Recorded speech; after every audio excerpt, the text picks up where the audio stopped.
I'm good. Good. Better run to the concert.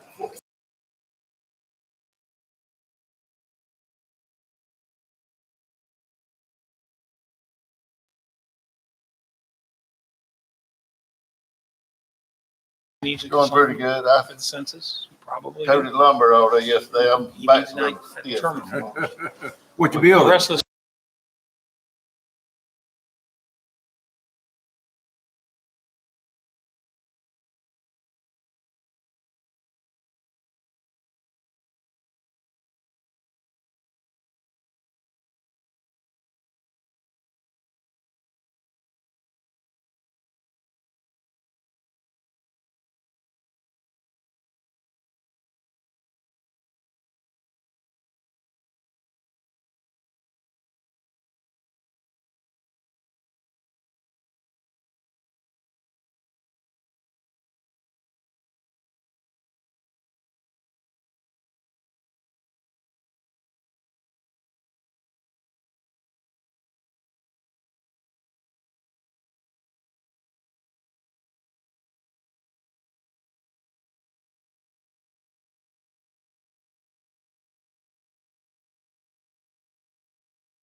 Okay, we're gonna open this That's what workshop the now. bond was. We're gonna have the pledge and invocation by Commissioner Murphy. Bow your heads, please. Dear Lord, we thank you for this morning. We thank you for this day and the great weather that we've been having here.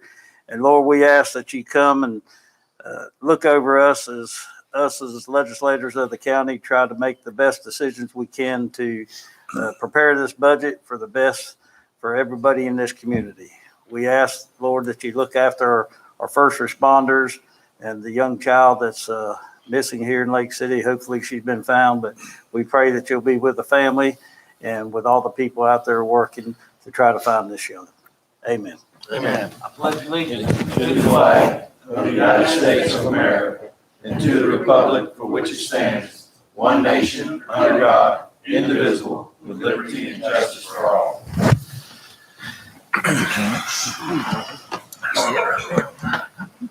Here you go, baby. David, you wanna start it off? Yeah, I'm turning off my phone to make sure they don't interrupt. Okay. Gotta make sure I turn off the cell phone.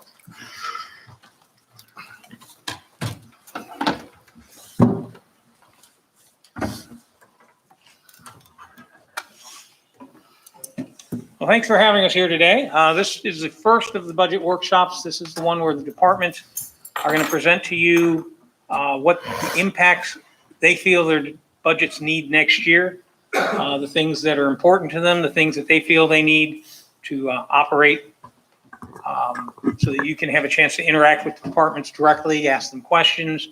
They can tell you what they feel their needs are. Once we go through these 2 days, we'll start getting additional information. The revenues will start coming in, and we'll have more additional budget workshops. Our goal this year is to be as transparent as possible in the budget process and keep the departments in the loop along the way. And so we're going to start, and we're going to start with the board's budget, or actually the board's office's budget. So BCC administration.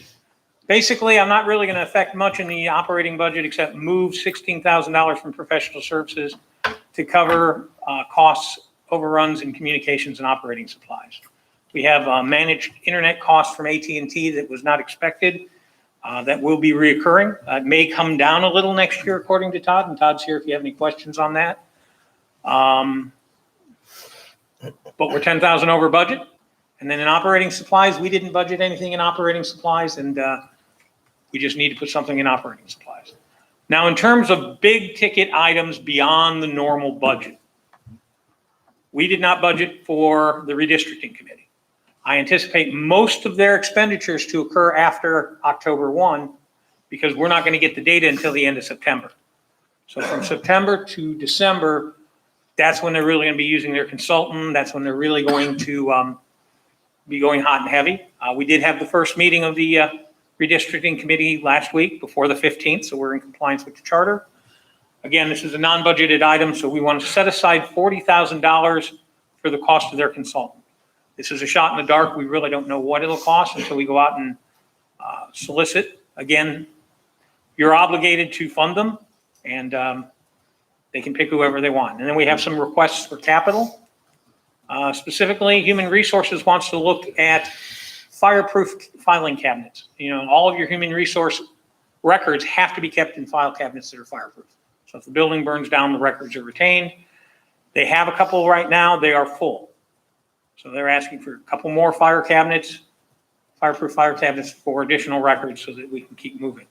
IT, and again, Todd's here if you have specific questions, are looking at, right now we need a fire suppression system for the server room.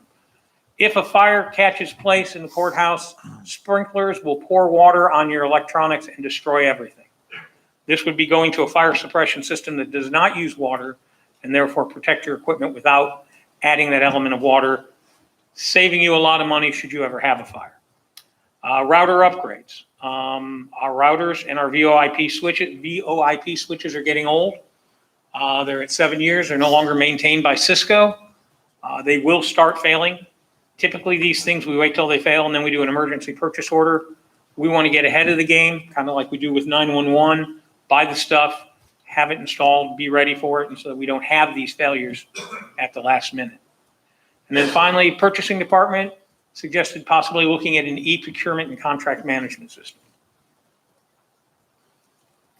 And those are the only changes really to what we normally do in the BOCC admin budget. David, on the,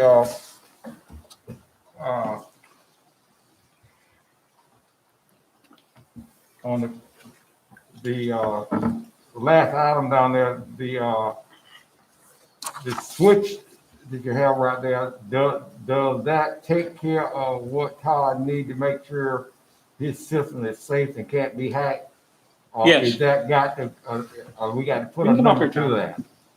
I'll let Todd answer that question, but my short answer is yes.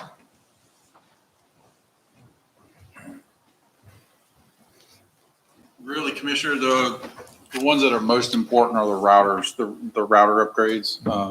And they are about 14 years old. We installed this system in 2007.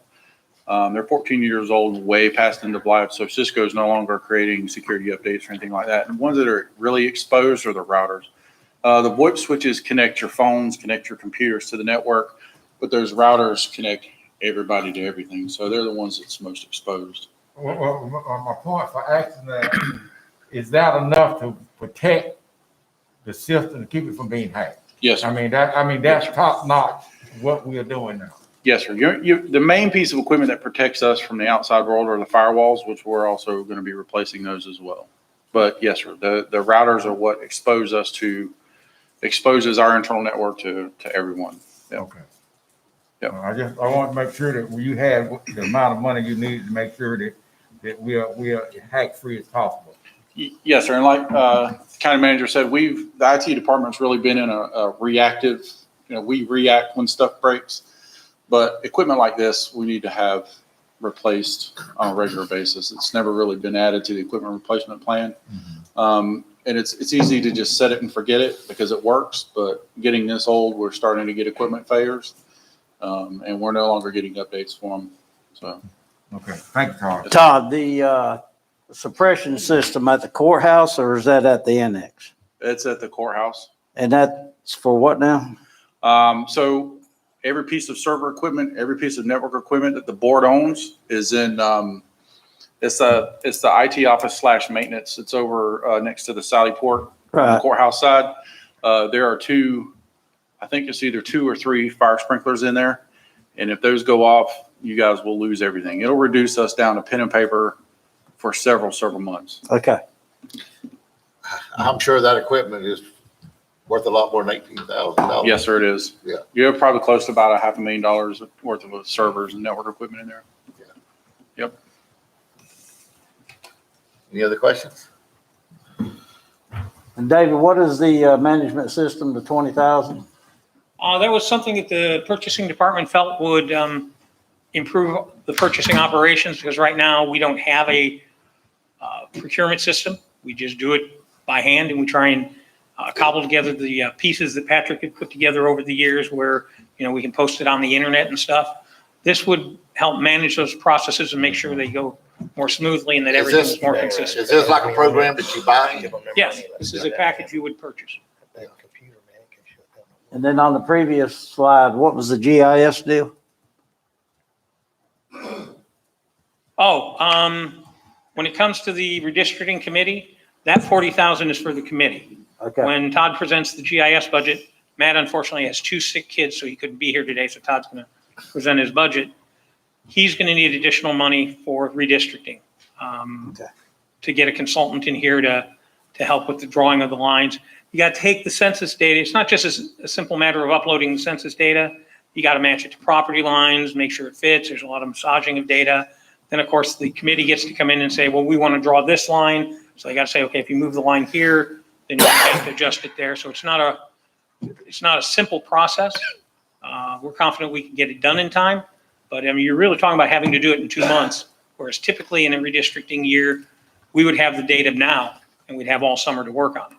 So is that fund in the 40,000 or is that additional to That the would be in 40? addition to the 40,000. And what's the number? Do you know? I believe it was 20,000, wasn't it? On Matt's slide? 10,000. So you'd be talking $50,000 for redistricting.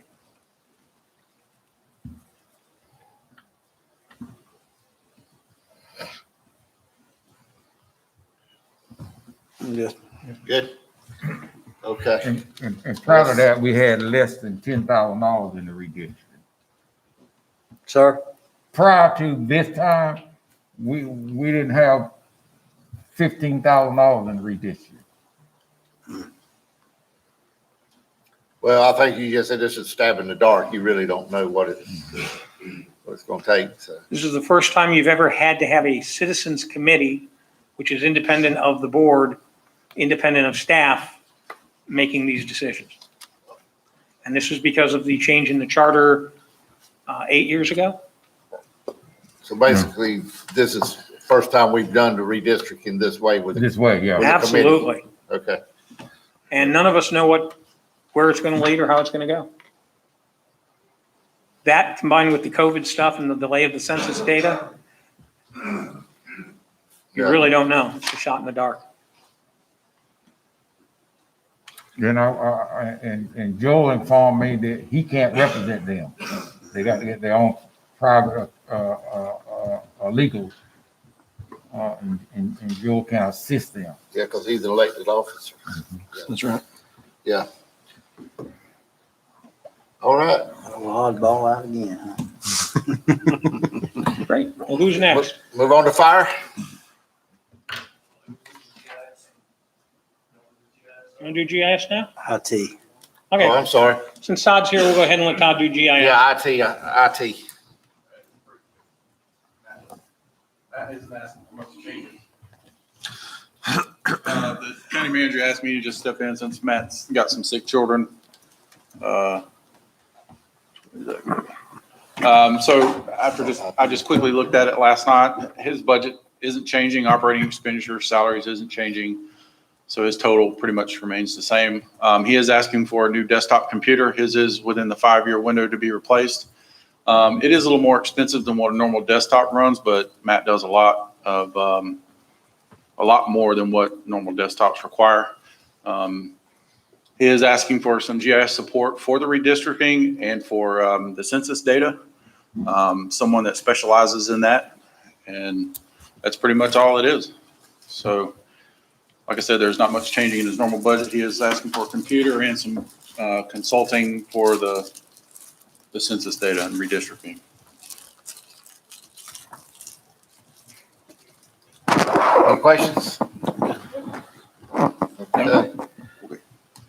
I guess, HR, we're gonna do HR or just fire now? What are you reading, bro? Here, they got it all together. We done that, then we go in order here. That's what I'm saying. All right, appreciate all of y'all this morning. My budget, I was asked to do a salary survey, take and drop a pin at the station, do a 60-mile range, and do a salary survey of all the surrounding areas and counties and fire departments. Within mine, that's a little harder to do because some areas don't have paid fire departments, some have very major, big paid fire departments, and there's everything in between, very small to very large. What I did was in that range, I tried to pick, or I went through and I picked 7 that were closest to our size or our range to be able to compare with. What I did was I took all the starting salaries for all the different positions, all 7 of them. I added the 7 salaries together. Then I divided by 7, so I come up with an average. It's not the high, not the low, but this should be the average in the middle.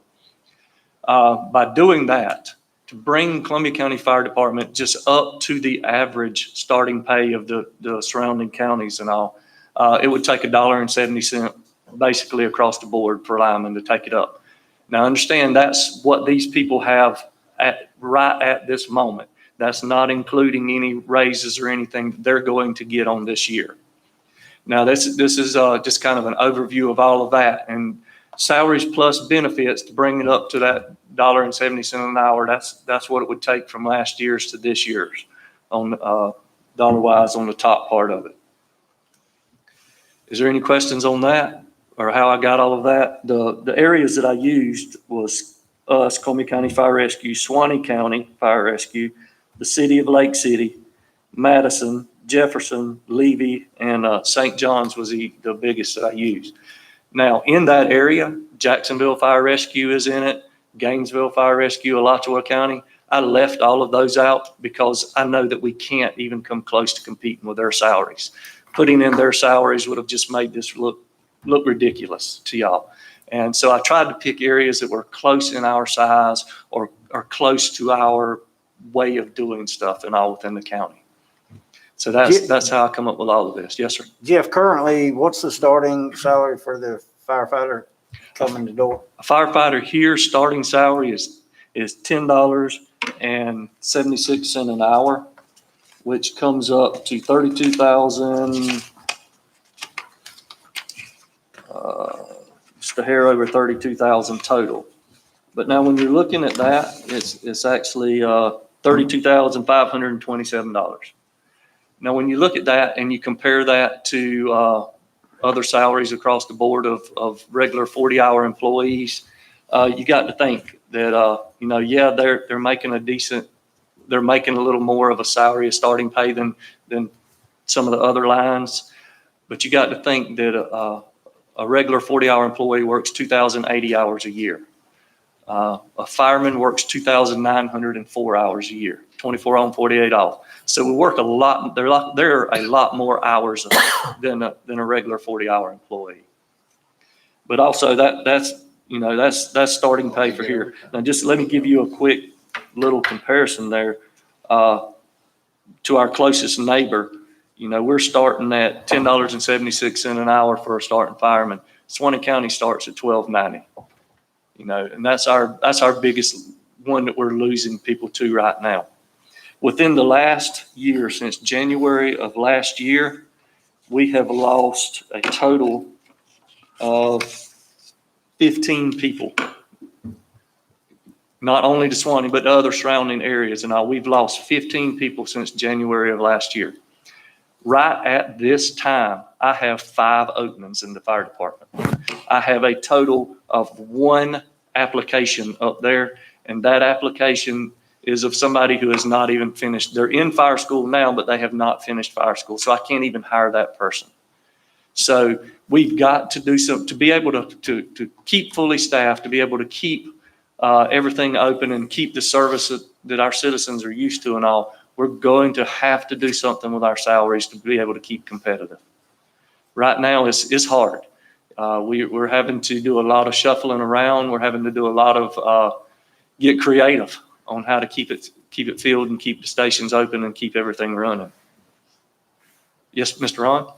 Mr. Chairman, are we going to just listen to the presentation now and then we'll have open discussion after about how we want to see the 2021, 2022 budget goes?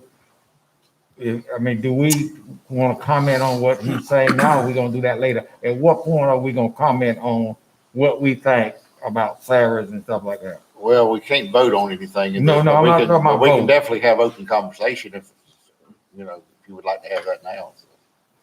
Yeah, I would, board.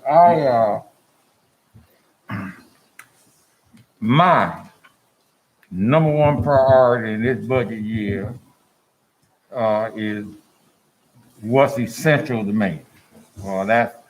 We know that we're gonna have an increase in health insurance, so that's a given. And after that, it's employee salary. It's a darn shame that we start a fireman out at the same price that most people flipping hamburgers for. It don't make sense. And I'm darn tired of these surveys of employees from other counties, what they make, and we got average. The hell with average, and we start paying our employees what we think they worth. And a fireman, and we talk about fireman now, is starting salary is worth more than $10 an hour, what it is now. I think everybody here agrees with you, Commissioner Williams, but the bottom line is we still have to find the money to pay for it. But I agree 100%. Well, we got money. That's where we put our priorities in this budget. Yeah, I think you got, I think you got salary problems across the board but Yeah. we're going to be forced to address them anyway with mandatory minimum wage. It's coming. And unfortunately, I don't see how you do mandatory minimum wage. Oh, I think we ought to address it now. I think we ought to do it in 2 steps instead of doing it every year, every 5 years. I think we ought to go ahead and make a jump now and then make a jump 2 or 3 years from now. But I mean, you're just going to have to prepare the employees for it, because when you do that, you're going to have compression. I don't see the taxpayers being able to afford to bring the bottom up to $15 an hour and maintain the separation you got now. So you're going to have compression. It's going to make employees mad, but it's going to be the same in the private world. There's no way you can bring the bottom up that high and maintain separation between low-level staff, mid-level staff, and people who've been here a long time. So you're going to have some hurt feelings, but as far as addressing starting pay, we're going to be forced to address it. So his problem is going to be addressed this year by nature of the bill that passed. Exactly. So Yes, along with that, you're talking about compression and all of that. What you're doing, besides hurting people's feelings, you're taking away their incentive to try to do more and to try to promote and to try to get better. Because if you're going to be a 15-year employee making the same thing the man walking in the door is, what's your incentive to work harder and to do better and to try to promote on up the ladder? I mean, you're going to have to address all of it all the way across the board. And I understand that the money is a big factor. I understand that. I'm not discounting that at all. I'm agreeing with you, basically just kind of saying it in another manner. I mean, I don't think the board is unwilling to try. I'm just saying, and it's not just this board. It's going to be the private sector. It's going to be across the board problems with compression with this. Right. I'm just saying the employees need to be prepared, because there's going to be some compression, and we're not going to be able to maintain the same separation when the bottom comes up to $15. No county, no business, nobody is. Right. So. Right. Do we have any more, any questions or anything on this before I go on? I understand what Commissioner Wood is saying, but there has to be a mechanism put in place where we set a goal. We might not can do it all at one time, but we got to come up with some kind of strategy that we can start looking at separation, because it's just not going to be good for morale or anything else, whether it's the private sector or government sector, where I make $15 an hour now, and I've been working for a department for 10, 12, 14 years, and the new man hired making as much as I am now.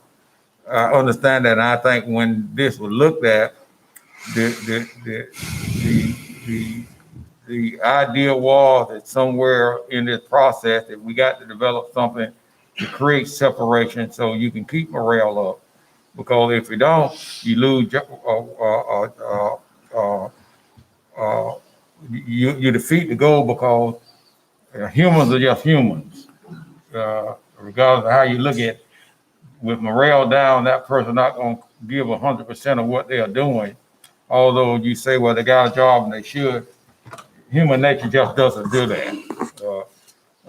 That person feel, hell, I've been here for 15 years and this new man making the same thing I am. Why would I bust my ass to try to do better, sense of speaking? So somewhere in there, we got to address or set up something to address and a goal to work towards separation in these employees. Now, how we do it, I think it'll be a work in progress, but we got to come up with a mechanism in order to address that. Yes, sir. Do we know if there's any other governments that are dealing with this now that have a plan like that? Have we heard of anybody like that? I guess David can answer that. There's got to be some kind of consortium that's getting together and going, all right, this is how we're going to handle this. Governments, a Everybody's step having to plan, deal with making steps to $15 an hour and trying to get the other. Is there something like that Florida Association of Counties or somebody's doing? I'll do some more research into it, but everybody's having to address it. Yeah. But I'm just saying there's got to be some kind of organized plan that some lawyer somewhere or some, employment specialist has come up with to help counties do this,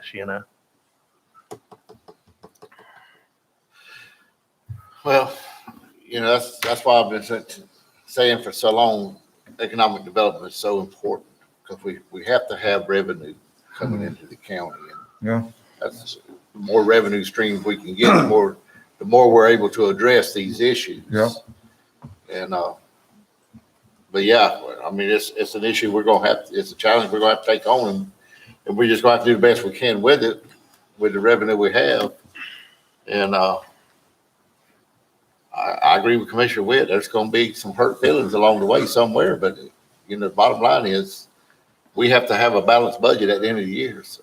Yeah, but we also got to have a plan to address that. We just can't do like a dang ostrich and put our head in the ground and say, well, that's the way it is. We have a plan in order to address that, and then a goal to work toward that plan. Then a person would feel better knowing that the county is addressing this, and here's the goal, and they got a light at the end of the tunnel to look at, say, well, if it's going to be a 5-year plan or whatever, but I can't, David, I thought you were working on a step plan to develop separation based on the expectation of a $15 hour salary adjustment. Right. Last year, we did work on a step plan. We do have it out there in our system to look at. That was before the $15 an hour constitutional amendment. That's certainly something we're going to continue to look at in our meetings with Mr. Powell, to try and get you a good number on what it's going to cost you. When can we expect that? Probably at our next workshop. And like I said, there's got to be a consultant somewhere that's doing a plan like this, that's going to offer this to governments, or at least have a plan. You know what I'm saying? Somebody's got to be saying, hey, let's help governments do this. Maybe even, the governor's office or somebody. I don't know. But Well, I think we need to roll it out, put pen and paper and see what we can and can't do. And again, I don't think this needs to be, it's going up every year for 5 years, but I don't think we need to address it that way. I think we need to do 2 jumps. I think we need to jump to what it's going to be in, 2023, 2024. And then when we get there, we jump to what it's going to be in the end. So we're not addressing this every year. We're knocking it out in 2 steps instead of, constantly fighting with it. And then with it being done that way, simply hoping that the revenues increase. Because at the end of the day, your total revenues, your only options are, me and Kevin's had discussions about this for years, is that, it's a choice by this board. If you only got X amount of dollars to deal with, you got these, I call unfunded mandates, somewhere along the line, a service has got to be dropped or trimmed, so to speak. And so we got the constituents that deserve and expect a certain quality of service for X amount of dollars. But then again, we got this here too. So somewhere's in the middle, Commissioner Hall, that's where we got to meet. You're exactly right. But like Rocky said, it's and then when we do the economic development projects, we've just got to be very vigilant to the fact that we don't give the whole farm away for, minuscule amount of jobs and return income to the taxpayer. And I bet if you go back and look at this county for the last 30 years, nothing this big has ever affected this county this financially at one time, ever, for any government anywhere in the state. Well, this is a big deal. Oh, I mean, it is. I mean, look at the fast food industry. You got restaurants closed up right here in Columbia County. You got Zaxby's won't even open up the dining room. It's and of course this is not all of that, but everything's a contributing factor to that position. So, but I tend to agree with Toby. I'd like to go ahead and do what we got to do this year to. Because dragging it over to 5 years, it's just going to turn into more animal. And who knows? This thing could be repealed in the future. Because I got news for you as a small business owner. You pay a young'un $15 to sweep the floor, put up steel, the end result is about $19.98 an hour is what you got to come up with. And that's a small business. That's That's not right. a county entity. That's right. No benefits, no nothing. So that 15 turns in on the county government side, probably around $22, $24 an hour. And I don't think we have a whole lot of things like McDonald's automating. We don't have a whole lot of automated jobs in this county. I mean, everybody has to, it's a hands-on job. Well, it's a challenge that it's gonna be a challenge, but it's, that's what we signed up for. We're ready to take it on. I'm not scared of it. Not running from it, just. Yeah, we're gonna take it on and we're gonna do it. So, Here is what we need to do, as I said, we need to have a plan on how we gonna address it. And Toby said that we let's do it in 2 seasons and be through with it. But also in that, we need a separation plan. And we contribute so much to that plan every year off the top. And we should be able to, once the revenue numbers start rolling in, Ron, I would Off the top, assume. we Yeah. contribute so much towards our plan. Mhm. And then that way, every year we are working on getting separation among employees and all done. If we commit to do that off the top, a certain percentage of new revenue off the top, and then start dealing with other elements of the budget after that. We know we got insurance coming off the top. We know we got separation dollars coming off the top. And then the rest of that, you work on your budget on the remainder of new revenue. It's a challenge, but I think with a plan, we can work toward that challenge. David, I think you're hearing consensus to resurrect that plan and plug the mandatory minimum wage numbers into it. Figure out what money we need, how much we need. Let's roll. I would like to see a committee formed at some point to work on this with the commissioners, with the county manager. And I'd like to head that committee up. So, I don't know. I mean, you can have a committee, but I think we don't need to be involved in the plan. I think staff should be able to do that. Here is a plan that we're working on. Let them do their job and then bring it back to this board.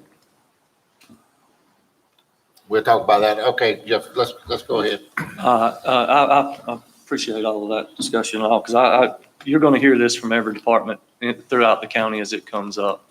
You know, there's a deficit everywhere, and I appreciate that y'all are going to address that for sure.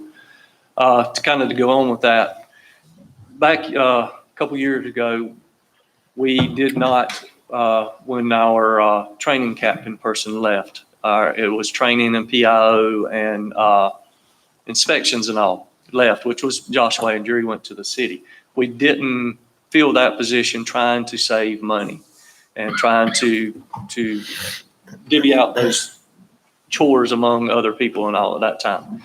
Well, you're going to hear from the building department, I'm sure, that our county is growing. Our county is growing tremendously. Business is growing, the housing is growing, and all of that. Along with that, a lot of our requirements and stuff are growing, of the inspections and the plans reviews and all of that. It's gotten to where the inspections and all is over 50% of my assistant chief's job now, which he has another job also, but it's that. What I'm asking on this is to bring back that position, to refill it, to do it for the training, inspections, and PIO. Now, along with all of that, there's a lot of training and all that's required on the fire department side and all. There's a lot of state requirements, plus there's a lot of requirements to meet our ISO standards. Just to let everybody know also, we were judged again, or ISO came back again this year. They've done the reassessment and all that of us, and we were able to keep a 4.4X countywide just as we were. Even with all the new changes and all of that stuff, we put a lot into it with our training ground and stuff like that, and the training and all that we do, and we were able to keep our same rating. Now, along with that, just as a little caveat,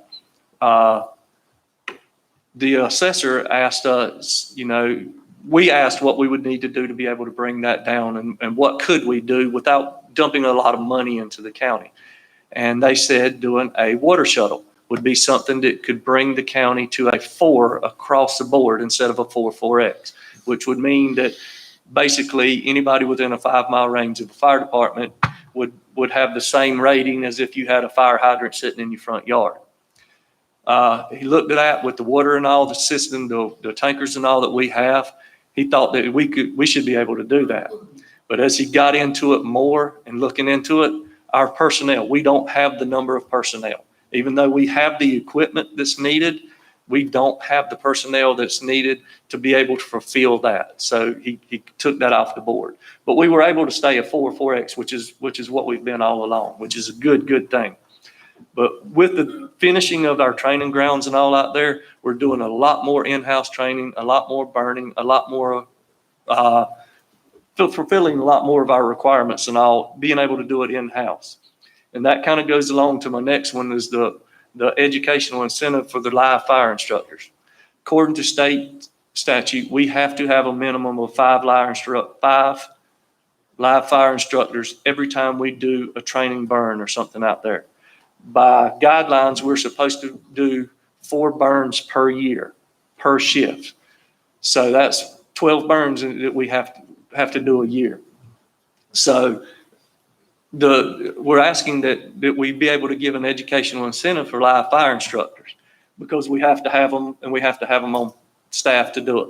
We don't have enough right now really to do it, so we end up partnering with Suwannee County or partnering with some of them from the college and all of that to be able to do our burns, and we allow some of their employees, new employees, to come over and take part. So we're working together to do a lot of that. But we would love to have them enough in-house that we could be able to fulfill that now. Now, to be a live fire instructor, it takes, according to state requirements, it takes 5 years as a fireman, plus you have to have your instructors, which is several classes and a state test to give you your instructors. Then there's a couple more classes and another state test to be able to get your live fire instructor. So it's not a simple and easy thing to do. And it's not something that a lot of people will do, because there's a lot of work to it, a lot of upkeep to it. But 50 cents an hour incentive for that is what I'm asking for those. And then I know that we need more firemen in this fire department. We need more people to help cover the county. The county's growing. We have areas of the county that need another paid station open, which one of them is Deep Creek area. It needs Deep Creek Station open, but we don't have the manpower to do it at this time.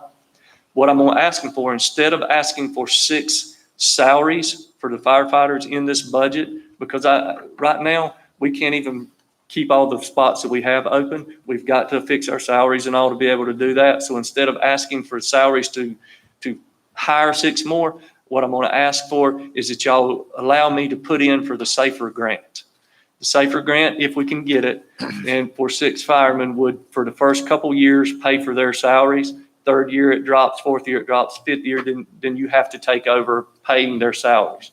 But that's a good way to get started and to, over a number of years, be able to work into extra people. And that's something that we need. But I'm going to come back to you here at a little bit different time and get your approval when the cycle opens back up to apply for the spots to try to get the grant to hire the 6 firemen for that.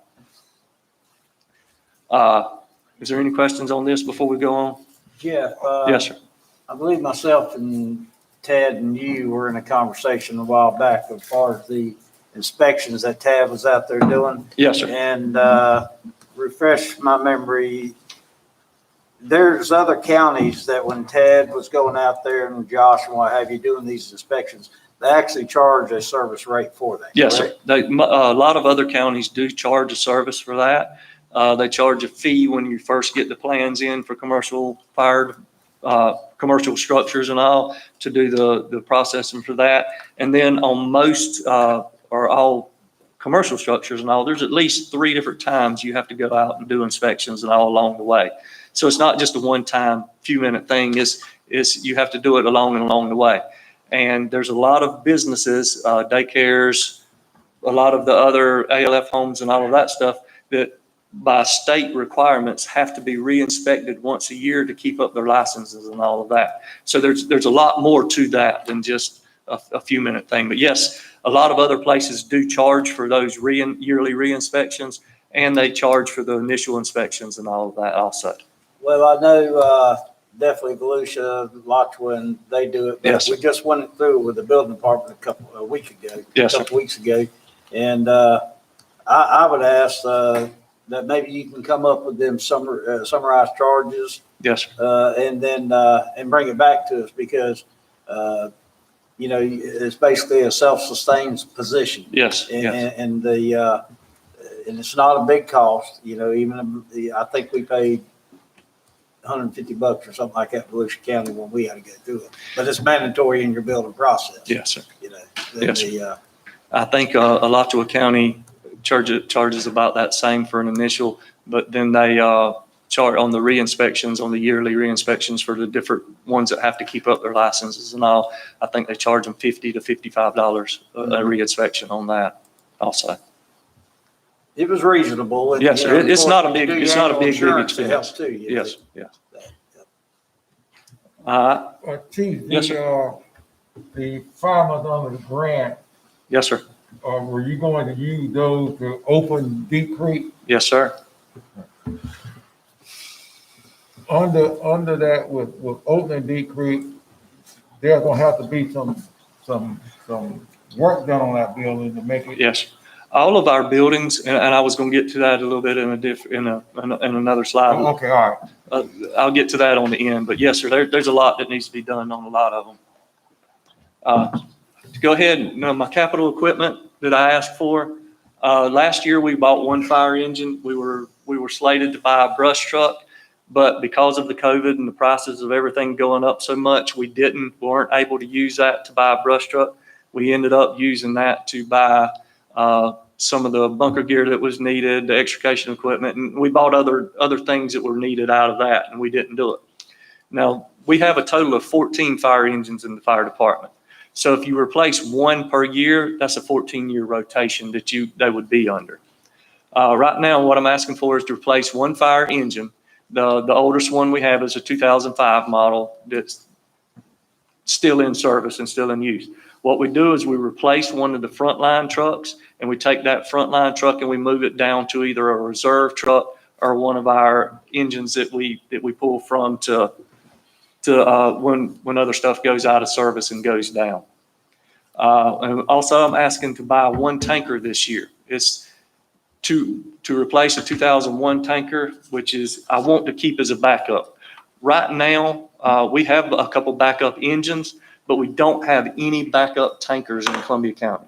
So if a tanker goes down, it breaks or it needs repairs, then whatever area of the county that tanker served is now short on water. They're down. So what I'm asking is to buy a tanker.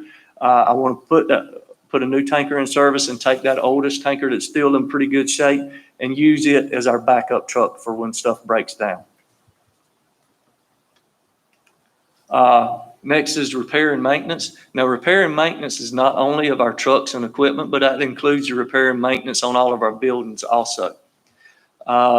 Year before last, we were at 190,000 on repair and maintenance. Let me back up. About 4 years ago, we were at 224,000 is what it cost about averaged for repair and maintenance. We were able to hire a mechanic, which brought it down some at that time. And we got down to last year, right around 189,000 is what we ended up costing in repair and maintenance. Was expecting maybe that would go down a little bit, but we do no longer have our mechanics. We have that open spot. We've been advertising for it for a number of months now. We haven't even had an application. So we're not going to do it. Kevin's department, road department are doing the repairs and all that they can, but part of our stuff, because of the pumps, because of the electronics and all that goes along with our phone systems and all, has to be sent out and done outward. So at the rate we're going right now, this year, if we keep going, it's going to cost us about $224,000 in repair and maintenance. So we're going to go over our budget on that this year. So that's why I'm asking to bring our repair and maintenance budget from 170 up to 225,000 to keep up with all of our repair and maintenance. Now a lot of that, like you were saying, Mr. Ron, Mr. Williams, that we have our buildings are old. A lot of our fire departments, our buildings are very old. They're back from the volunteer days, or some of them from the early volunteer days. And they were never built originally to house a person 24 hours a day, overnight and all. So they've had a lot of patching and retrofitting done on them. Well, it's taking a lot of repair and maintenance on these buildings now. So that has really went up. That's something that we need to address in the future. We're going to have to start building fire departments, replacing buildings and stuff. But I didn't put in for it this year because our personnel it needs to be our main priority this year. That is what we've got to cover and got to correct more than anything this year. But travel and per diem, because of all the different costs for things, I've asked for from $6,000 to $7,000 on that. We're doing a lot more in-house training and all, but to do a lot of this in-house training, we have to send our instructors off to different areas, to different classes to get the training to start with, to come back and teach it in-house. And the cost of doing that is rose a little bit. Well, you can't hardly see it here, but that's the total from what our fire budget was last year to what it would be if you give me everything that I asked for this year, including the incentive raises and all of that. Now, what you'll see in a lot of other people's budgets, like I just said, you'll see a lot of maybe some capital outlay projects and all. Yes, there's things that need to be done in this fire department, and there's buildings that need to be replaced and stuff like that. But realistically, our priority in the fire department this year has to be our employees, has to be our salaries, has to be able to do that. Without employees, it doesn't matter how fancy of equipment and stations and all you got, we can't survive. So we've got to put our money and put our trust into our employees is our main goal for this year. Is there any questions anybody has or any comments, anything that you want to ask about my budget? What was the budget request? I couldn't see it. I'm sorry. It's a total of $7,353,197. That's including everything that I had asked for. No, that's including the price of the tanker, the engine, the equipment. And what was last year's budget? This year's budget? $6,574,000. How much? $6,574,470. David, what's the fire assessment bring in? Usually 5?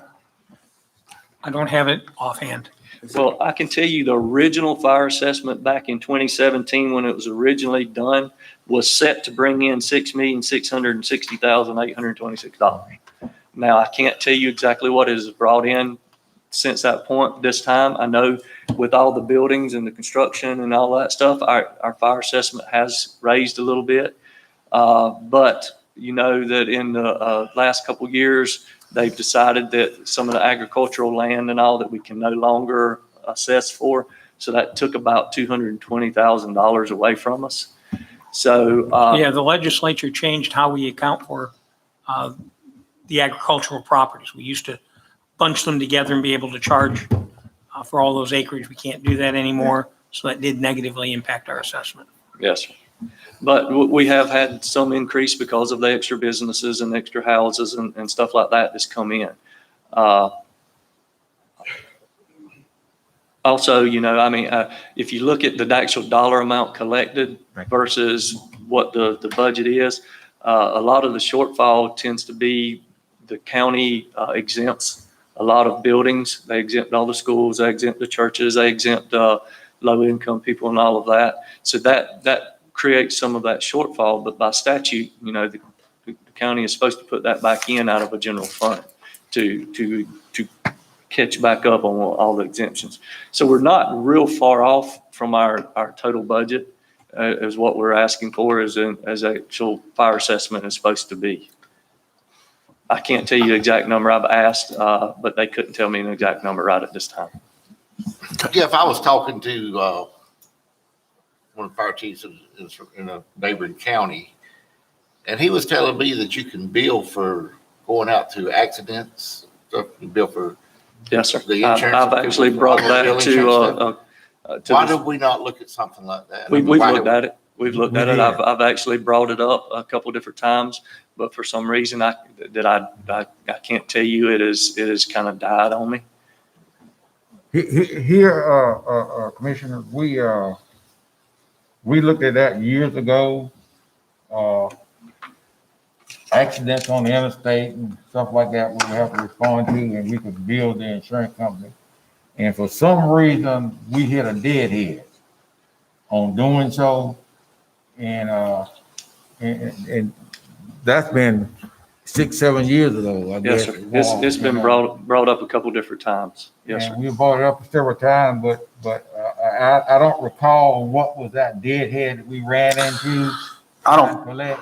I don't think it'll be the revenue stream that you think it will in the end. I mean, because the reality is you get in a wreck today and you have to be transported to the hospital. It's a mad rush on your insurance, and whoever gets their bill in first gets paid. And when those benefits run out, they run out. That's why EMS collections are so down, because I mean, so I mean, it's worth looking into. I just don't think it's going to be the windfall revenue that I think maybe that was the reason it cost more to try to recoup what we were trying to do than Well, than the benefit of getting it. Just this past, I think it was this past year, correct me if I'm wrong there, Commissioner Murphy.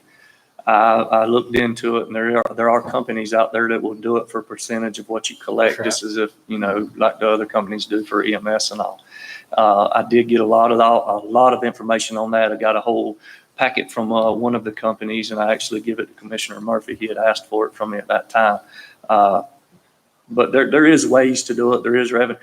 Will it be a giant revenue stream? I'm like Commissioner Witt. I don't think it'll be a real big one, but it would be some.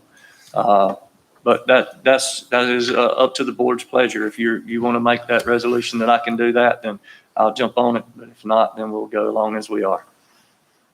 I'd say bring it back.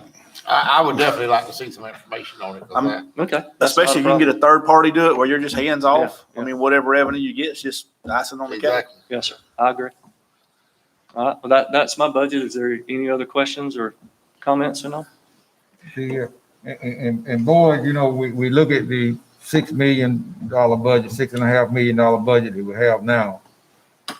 We have come a long way from the time that we was paying 80% of the city of Lake City fire budget, and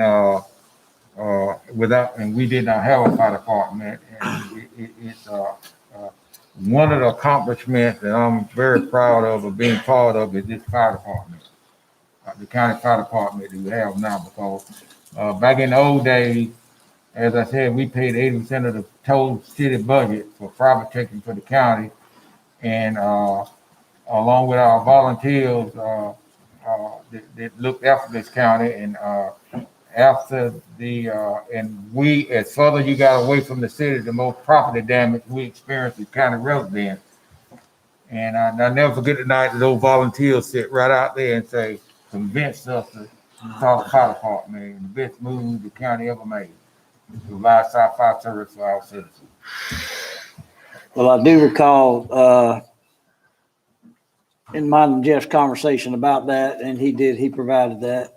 But and one of the downfalls to that, Mr. Witt, was Neighbors and Gibbons, who represents us in their research. When you do charge these assessments, you charge these charges, it affects your availability to charge for assessments. So it could be a wash, Well, that's something that we've heard back into several times, but we need to really get with Neighbors and Giblin on and get 100% clear answer on that, because RECs and all are not something that we charge an assessment on now. Mm-hmm. What we charge assessment on is the property itself, the business, the home, the land and all that. So that's not something that we already charge an assessment on. So that's something that they would have to give us a better, clearer answer on that. Well, David, if to Jeff's point, if you would reach out to Neighbors and Giblins in the next budget shop we got, let's have an explanation from them explaining this in detail, because I agree with Jeff. It's definitely worthy to look at and truly get a true response. But let's get it in black and white, and even if they need to attend, I would ask that they would do so for true explanation. We'll get up with Heather and get that taken care of. Well, at this point, I'm just saying we need to look at all revenue streams. Absolutely. Yes, sir. Mm-hmm. Yes, sir. I appreciate y'all very much for listening to my budget and all this morning. Thank y'all very much. Thank Thank you, you, Chief. Okay, I guess we're going to 911 at this time.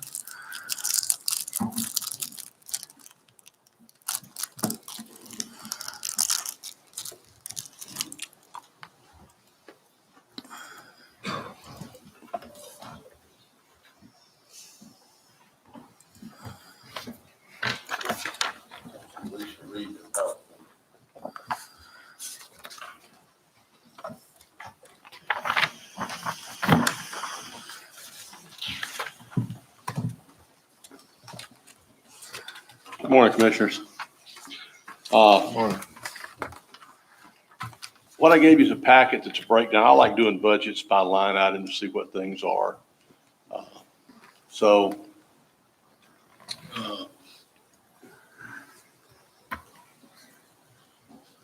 the 2019-20 budget was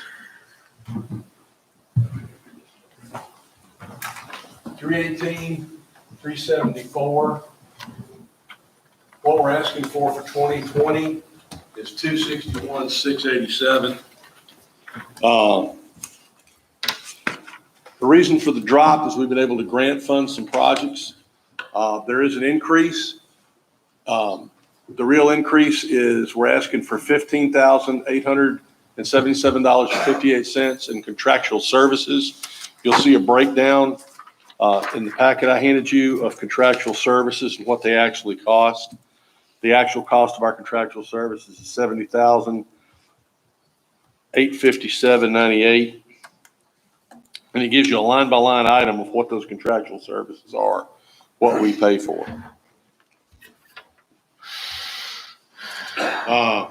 We've asked for 2 equipment replacements in this year's budget.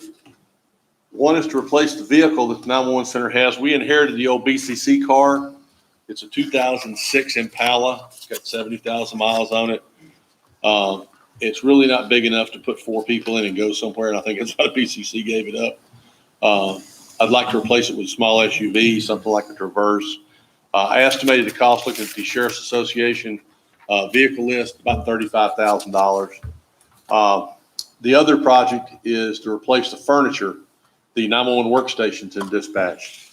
The estimated cost of the project using Zybex is about $135,000, roughly about $130,500. The furniture that's installed in dispatch was originally installed in there in 2009.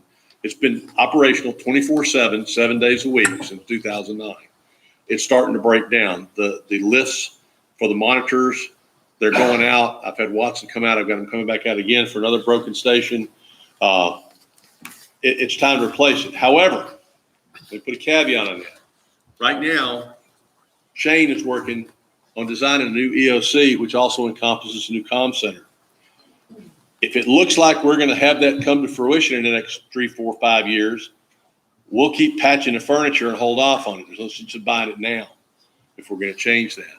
If that doesn't look like that's going to come about with grant funding or whatever, then we need to look at replacing furniture. With these 2 included, total budget for the 911 center for the year for operations is $432,180.25. I did not include salaries in this, and the reason I did not, I put them to be determined, is because I have no way of knowing what the insurance cost is going to go up and all those types of things.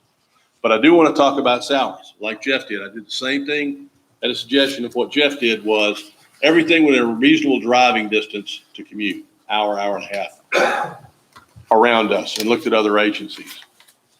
And we'll talk about that in a minute. E911 grant funding.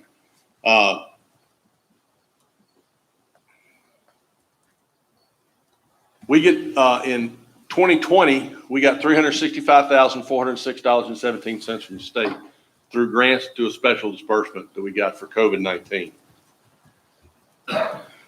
It's based on our telephone surcharge that we get, which seems to go up every year. We're at about $15,000 a month right now for the telephone surcharge. The rural county grant funding we use for equipment maintenance.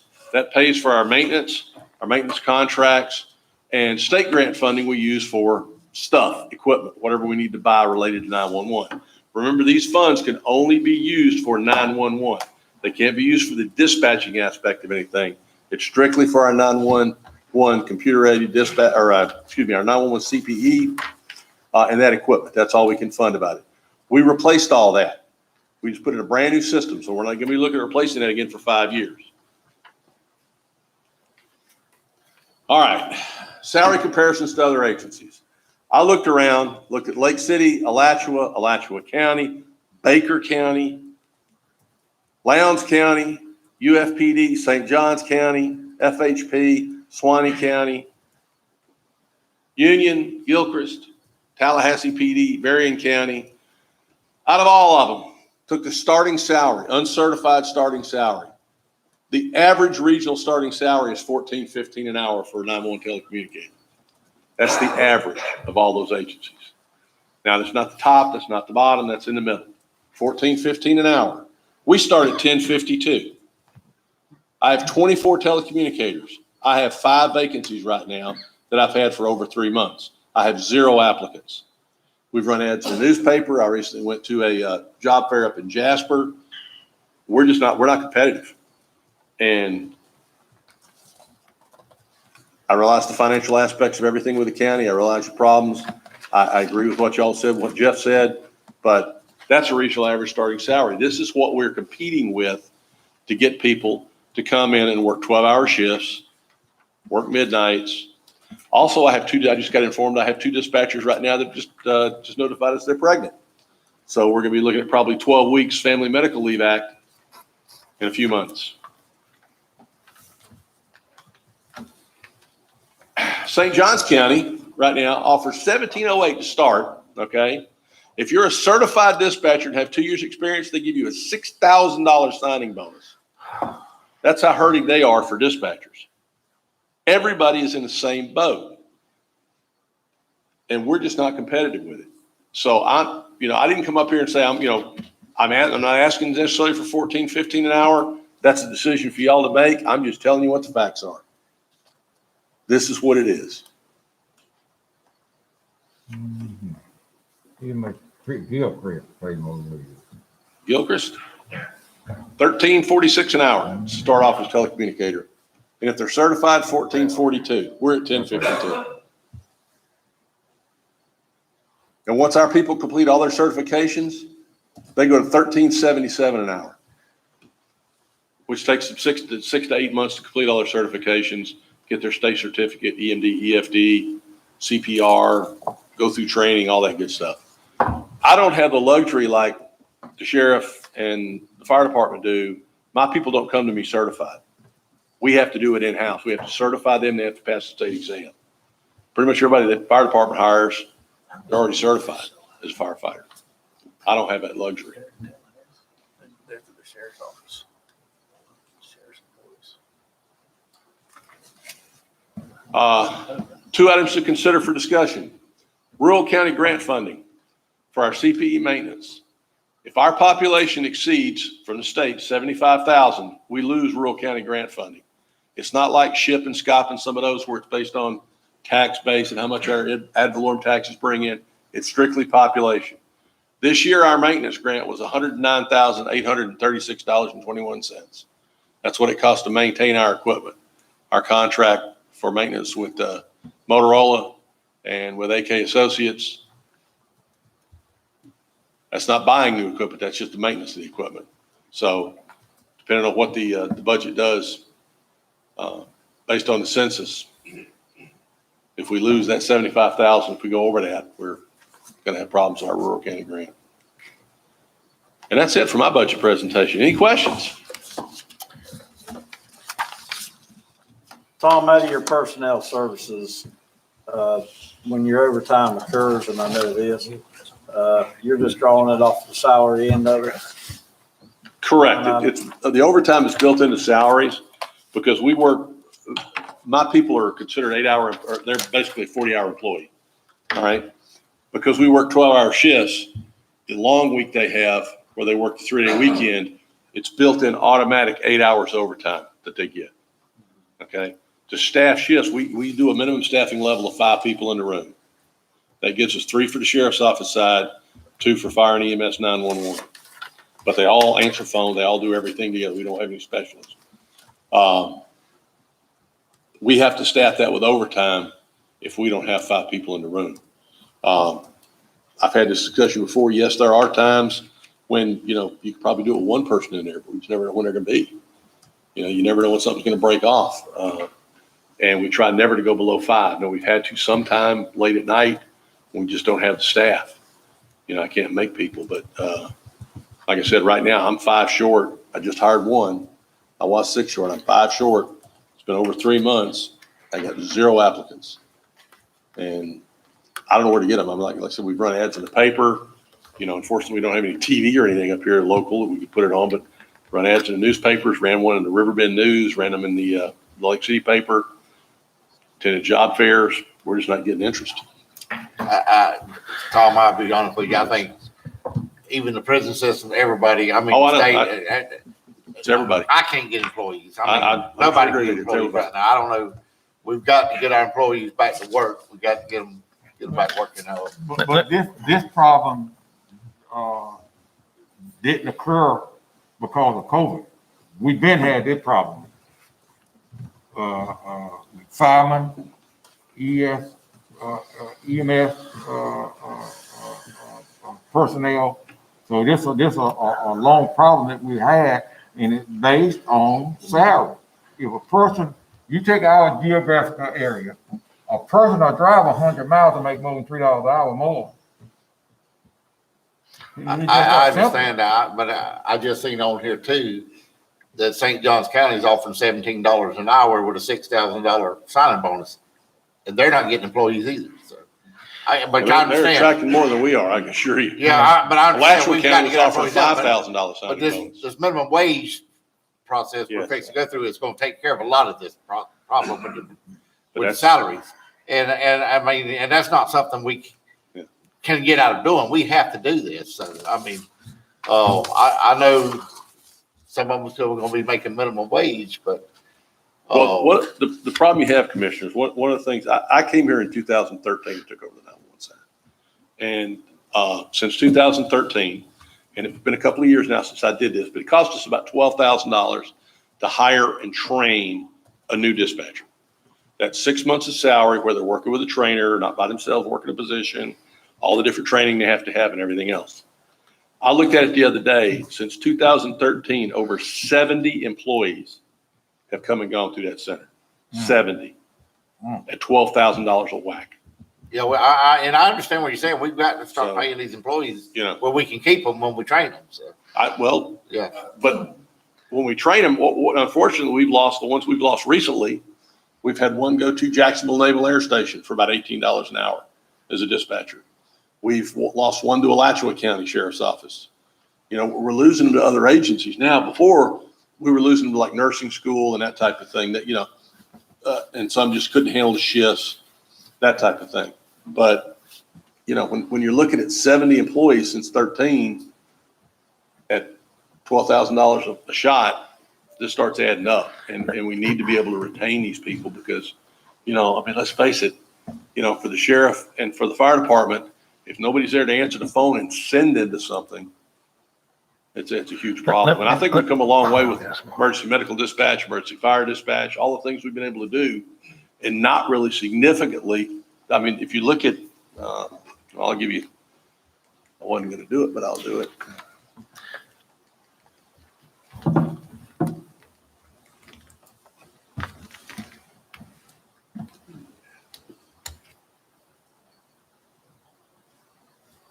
Budget history of 911. When I started here, the budget was $443,961. In 21, it was $265,800. I'm asking for $261,000 this year. This is the operational budget. So it's significantly come down because of things we've been able to do, updating equipment, putting everything in a 5-year replacement cycle, grant funding as much as we can, those types of things. So, I mean, doing the best we can, but the salary issue is just something I agree, it's the gorilla in the room. Okay, let me ask you, Go ahead, I'm sorry. now, so our salary's what? I lost, I'm, Our starting Forgot it. salary is $10.52 an hour. so Gilchrist County is 1447, something of that nature. How is that happening? I'm little confused about that. A county that Gilchrist County is small, $13.46 an hour to start. it's $1 less than After they're Tallahassee. certified, it goes to $14.42. We go to $13.77. They subsidized by their general budget. By the what? They're in their general budget. I guess so. That just seems like a big difference. And Robert, here again, this is what we've always done, and it was wrong to do that, but I've been part of it also. We take a survey of surrounding counties, and as long as we was in an average, we say, well, we're within the average, or what surrounding counties outside of the thing. But. From what I'm seeing, we're not in an average. We're not even close to Yeah, we're that. not an average. The average is 14, 15 an hour. But you said that the $15 hour, take care of this. No, it won't either, because when we raise ours to $15 an hour, these counties that's up there now gonna raise their salary to be able to get employees. So it's gonna be an ongoing battle. If they are that much higher than we are now, when we get to $15 an hour, they're still gonna raise their salaries higher, in a percentage to keep the advantage. It's just strange to me that Gilchrist County pays almost as much as Tallahassee, I called them. unless they have personally, a that's what different they told me, system or something. I don't know. It's the same system. You know, but remember now, they only have 2 dispatchers on a shift in Gilchrist County. They got a lot less dispatchers than we have. Yeah, but I mean, it's all, they also don't have our tax base either. I know. Well, Union County they're anywhere from $10 to $15 an hour based on experience, with a top out at $17 an hour. Our top out is $13.77 an hour. Wow. Tom, outside of the built-in overtime, what was your overtime occurrences last year? You recall? I don't have it off the top of my head. Our salaries don't go over budget because we normally have 4 or 5 or 6 vacancies, and that's what we use to pay the overtime. We've consistently run with vacancies because we just can't staff positions, but I don't know exactly what the overtime, I didn't pull that up before the meeting to tell you what it was. And another So the thing, employees there basically now are, how much overtime do they usually get a week? it varies. I mean, it varies now with the new policy. I've seen, employees in a pay period earn 20 hours, 25 hours Of overtime? of overtime. So basically. Like I said, the built-in is 8, and that's the built-in overtime because of 12-hour shifts. Because one week they work 36 hours, the next week they work 48. So you think if we raise this pay up, we can get rid of the overtime? It depends on if we can keep people. I don't know. And that's See, that's my a question. crystal ball question. I don't If you know. raise them up, if they're still getting 20 hours overtime, you see where I'm going? I would Yeah. say the overtime Yeah. would come down if we can staff positions. That's the key You to would it, think. is being able to staff positions. If we could get all the positions staffed where we have, because we're budgeted 7 people a shift, okay? Which would give us the ability to have 2 people on a shift off and still be able to have 5. We've never been at 7 people since I've been here in 2013. We've never had 7 people shift. Never been able to maintain it. But if we ever could maintain that, it would significantly cut out a lot of the overtime. Yes.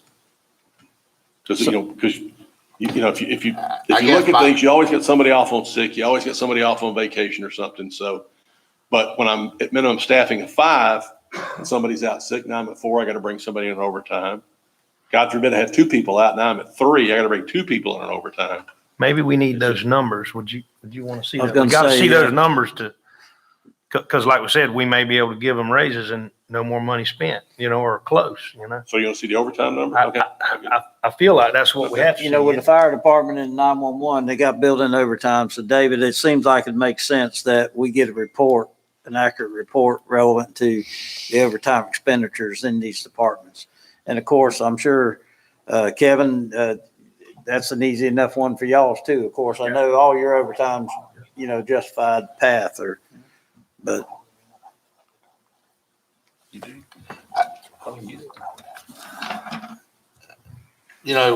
I guess where I'm going with this, which if you're going to put, if you say we give them $15 and raise them up to $15 an hour, Mhm. if they're still getting 20 hours overtime a week, you're raising them up to $15 an hour. So you got that expenditure plus the overtime expenditure too, which is going to go way up also. Well, but the other way to look at that is if I've got a fourth of my positions are vacant, I've got employees having to cover that. They're already working 12-hour shifts.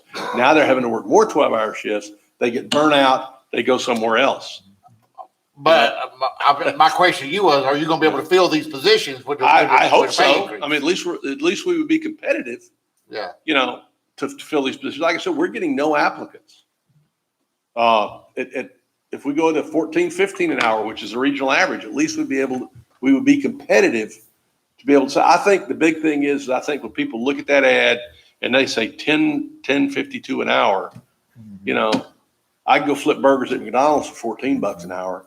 Or I can go to Aldi's and make $15 an hour. I can go to, you know, Home Depot and make $15 an hour. I just think it turns them off. That 10.52 an hour Yep. turns them off, is what I think it is. Yeah. Because, you know, But if we you can sit raise, at home on unemployment now and make more than that, you know. but if we raise the salaries and the overtime should go down theoretically. If we can fill positions, yes. The key is filling the positions.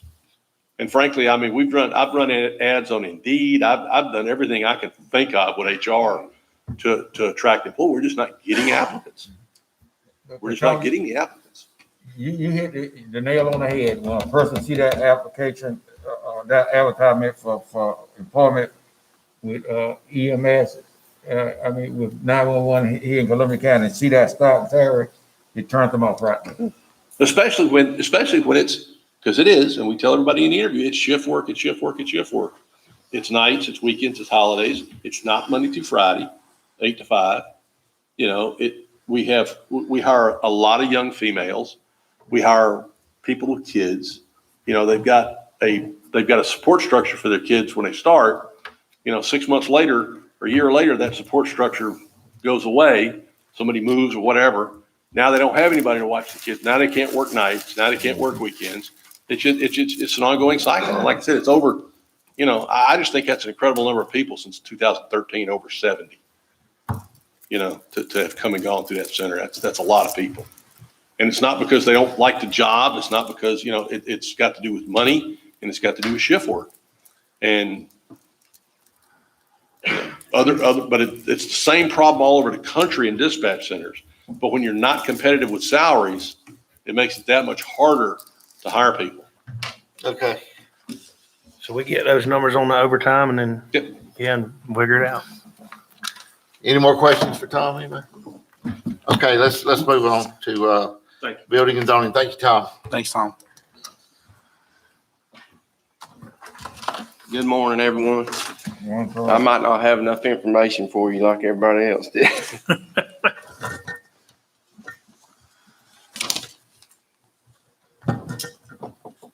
Are we on there? Right, yeah. Okay, there's, last year's budget versus what we're requesting this year, which is, basically a $74,000 difference there.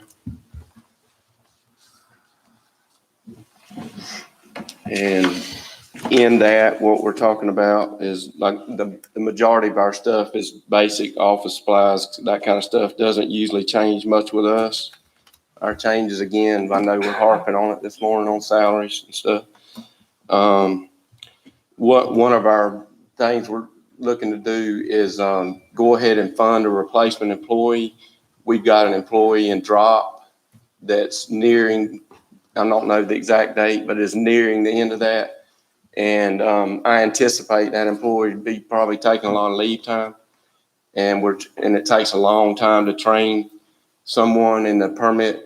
What we're proposing to be permit techs, which will be coming to you guys as far as, I believe we're going to have it on the June 6th, on June 3rd. I'm sorry. Yeah. So we're, and all of this stuff's kind of linked together with the fees and all that we did on last meeting. And it's kind of a follow through where we, last year, we had to raise the inspectors to be able to fill that position. And so we got that. And of course, we're going back to the compression discussion again. That's last year we discussed when we raised them, of raising the building official to take care of that. And we've got one vehicle we'd like to replace. We have a 2011 Ford that was given to us by the property appraiser's office. And it's got a transmission problem, and we kind of hate to have to put a transmission in that old truck if we can help it. Trying to get by with it right now.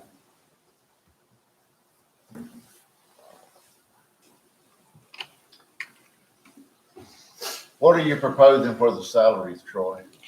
Well, here again, we'll go back to, and I think Commissioner Witt hit on, what we're proposing is that if we can get the, change those, which are now called administrative secretaries right now, which that job description that goes with that doesn't anywhere near match what they actually do, which is part of what we've got coming on the agenda to change those, completely change those job, descriptions and what they do. And what we were right now we're at 1298 with those positions. And I'm proposing to go to 1501. That way we're already taking care of we won't have to every year, like Commissioner Witt said, we won't have to address this next year and the next year. So you want to, And- basically the new administrative code that David has sent out, that's on the budget for Thursday night. Well, it You're kind of changing ties in positions. that, but we're actually completely changing those from administrative secretaries to what we're going to now call permit technicians. Because there's actually a voluntary certification that goes with that job title, which we're going to require them to do in that, Right. which ties into ISO. They like to see, of course, any certifications you can produce. So that's what our plan is. I'm basically trying to get this thing back to where, in 08, this department lost 4 positions. We've only gotten one of those back. And of course, building is unpredictable. We know that. It's really booming right now, we know. So, and, we did the fees in order to cover this, which started last year with the inspector. So this is kind of all tied together, what we're trying to do here. Right. And, luckily, I think, we can fund it. Of course, we're going to come back like we discussed the other night, but I know some of that zoning stuff looked pretty drastic. So we're going to revisit that with Mr. Foreman and all, as far as that the questions that were about the advertisement, and follow up on that, and, come back and readjust that. And I think, we'll be able to fund this stuff, which is good, but everybody doesn't have that luxury. Right. So, and I think we were fair with those fees, and I haven't heard anything back. We've had it on the website. I think the permit fees Start, are I very think fair. we tried to be pretty fair with that, and Yeah. I think the builders, they enjoy the fact of dealing with somebody, the same person all the time, and rather than private coming in here and stuff, so. Yeah, for the services y'all offer versus other places I've dealt with, it's a lot better experience, I can tell you. I appreciate that. Yeah. And Todd, I don't have a problem with your department. Y'all do a great job down there. But one part of it I can't support in your budget is zoning, because I still think zoning, we should have passed the increases in zoning fees. So the person that not requesting their land to be rezoned Yes, sir. should be paying for it. Yes, sir. I think it should take care of itself instead of being subsidized by taxpayers. Right. Well, and like I say, I don't know where we'll land with this. Luckily, the statute allows us to carry for 4 years if we did have to have a surplus. If building continues like it is, we'll be looking at maybe adding a plan reviewer, which we haven't had since I've been here, since 2010. They had one previously. So, I kind of have to do 2 or 3 things, but that's just the way it is. It's just gradually been building back up, and we'll just have to gradually move with it, Well, there's one thing for sure about the building department. The revenue depends on how many permits y'all sell and the stuff y'all do. So to say I can set a fee for this amount and it's going to guarantee that we don't have to fund this department, it's self-sufficient. There's no way really of doing that, because if you hit a 2008 where all the permits just stop, it don't matter what the permit fee is or Right, what the fee is. You're still gonna have to pay all these employees. Right. And that's why I kind of slowly want to do this, because hopefully right now, the way we got with the new fees, if the building permits do go down in the next year or so, hopefully we'll still have enough where we don't have to start getting rid of people again. And then if it picks back up, because everybody predicts that it won't be near as bad as it was in 08 if it does take a dip. And because I think the banks have been a lot more, they've been a lot more cautious, I think, than what caused the 08 crash. Yeah. Well, I think we're probably looking at a pretty good economy as far as building goes in Florida for a few years here now, so. Right, right. So I think he probably will be okay, with the increase that we made in, a reasonable increase in building and zoning should be fine. Right, right. Troy, the proposal that Brandon Stubbs brought up here at the last meeting when we had the discussion on the increases on the planning zoning part of it. Right. And David, I guess it's a two-part question. Could y'all possibly put together maybe a 3-year escalation plan on that? Because, I still support, when revenues are available, I think it should be self-sustaining. And where the impact wasn't as great as what the implication was on that, maybe come up in between the both of y'all by next meeting, maybe a 2 to 3 year escalation and see where the impacts are and see what the feedback is from the community developers and stuff such as that. Yes, Troy and I have been discussing the fees and how we might want to structure it to make it more doable. Okay. Yeah, we've even discussed an actual cost. Kind of have to iron out some kinks on that, I think, on like we talked about on the actual advertising cost portion of it. So it might wind up being a 2-part deal. Who knows? We're just going to have to look at that deeper than we did before. I still support the fact that you have a permit or fee for the services and then an advertising fee, what the actual advertising fee is. And you bill that advertising fee is for what the actual advertising spend. Right, and that's kind of what we've talked about. The only thing I see with that is it's people come in, they say, I want a variance. They want to know exactly what that's going to cost. That's the only thing I see is how we make that smooth for the public. That's the only part of it that I see. I mean, I totally agree with the actual cost on the advertising. That's straightforward. But you have a pretty good estimated cost at the time after you do a couple of them, And, yeah, you can. I think we'll be able to get fairly close. Yeah. But As far as the advertisement fees, Troy, it's basically in the paper, correct? yes, I mean, that's your overhead cost.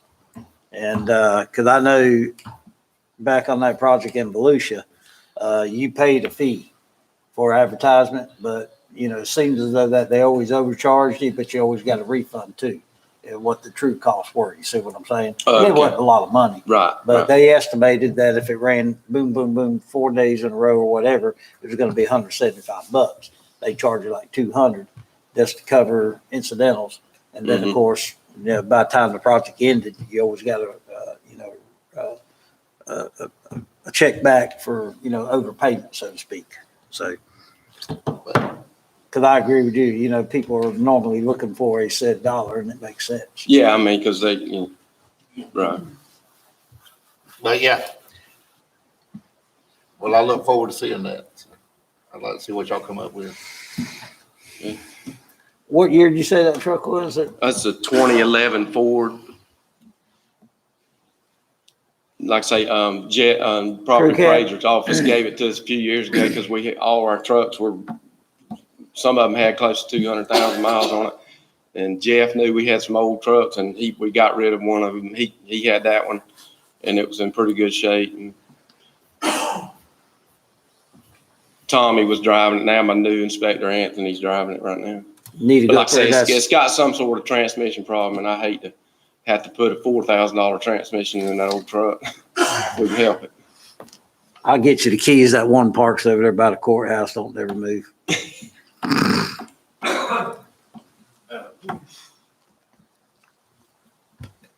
Any more? Okay, Troy, thank you. All right, thank you. Thank you. Have a good day. Thank you. All right, code enforcement.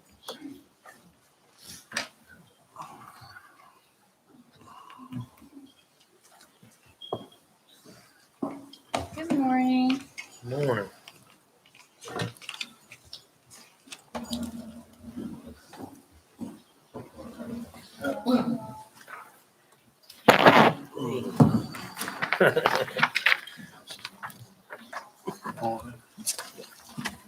I use that. Yeah. I like that.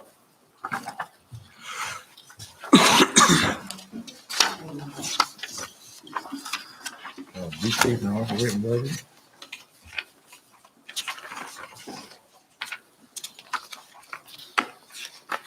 All right, we're gonna make this easy on everybody. Okay, our budget has not changed very much from last year. The payroll totals are exactly the same from last year. That didn't change. Our operational budget actually went down. The explanation for the budget going down, as you can see below, it was a $31,333 difference. We purchased a vehicle the year before for $24,824. And also the year prior, we had a contractual services account line item that was in there for $5,000, which was used for our magistrate abatements. That was no longer in our budget for this year. That specific line item, which I'm asking to be placed back into this year's line item, next year's line item for our contractual services, is used specifically for abatement orders from our magistrate judge for any like open entry abandoned structures, anything that needs to be abated through magistrate orders. I'm only asking for $5,000 because we had in there in that line item down to $8,000 and then it went down to $5,000. We have normally had money in that account for the purposes of abatement orders. It was removed out of the account. I'm assuming because we did not use the majority of the money. But not having in there requires me to come before you guys if I need it in there. We just had an order come through from the judge for a $1,250 abatement order that I did not have the money for. Because we did not have any travel expenses this year, I had to use money out of another line item. I still used our contractual services account line item to allocate the money out of that for tracking purposes, but we had to use the money from somewhere. This is the explanation of specific line items, so y'all will understand where the money comes from. The contractual services increase request is, as I just stipulated on there, the account line item in the past has been specifically used for the magistrate orders, if for demolitions, abatement orders. These are specifically used only in times of when the property owners are not present. By Florida statute, we're supposed to do every effort possible to try and find these individuals. If they're not found, if it's an open entry abandoned structure, then the county would be held liable to try and demo the property down for life, health, safety issues. If the funding is not available through these magistrate orders, our department would then have to come before the board if the money wasn't allocated in the line item. We're only asking for the $5,000 to put it back in the account so we have it available to us. The only other increase we were requesting is for our gas and oil line item to go up. I was only asking for it to go from the $4,000 I have in there up to $6,000 to cover increase in gas and oil, just because our lovely gas prices are going up. And the other two line items on there for professional services, that's just an explanation of where those monies are being spent. And of course, our communications line item. Those are two of our largest impact line items that we have.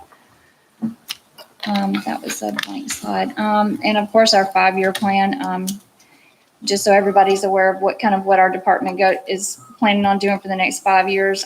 We are doing a lot of increase in our education as far as our public increase.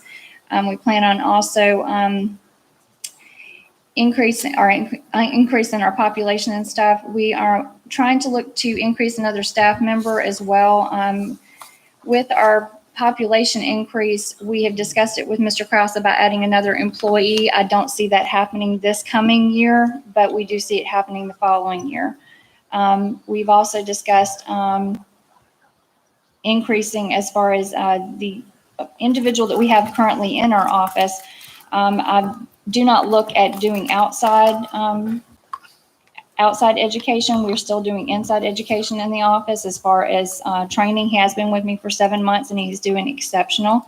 I can thank Mr. Hunter for that too, because he was with him for 22 years. But also I am also doing the backup for emergency management. I still am doing that and increasing my training with that with the FEMA training and the Everbridge program. I'm still helping Shane as far as the backup for emergency management. Does anybody have any questions so far? Everybody's silent. Looks like you're running a pretty tight ship. Try to. Any questions, anyone? Nope. Thank you, Jennifer. You're very Thanks, welcome. Jennifer, do y'all just need one iPad?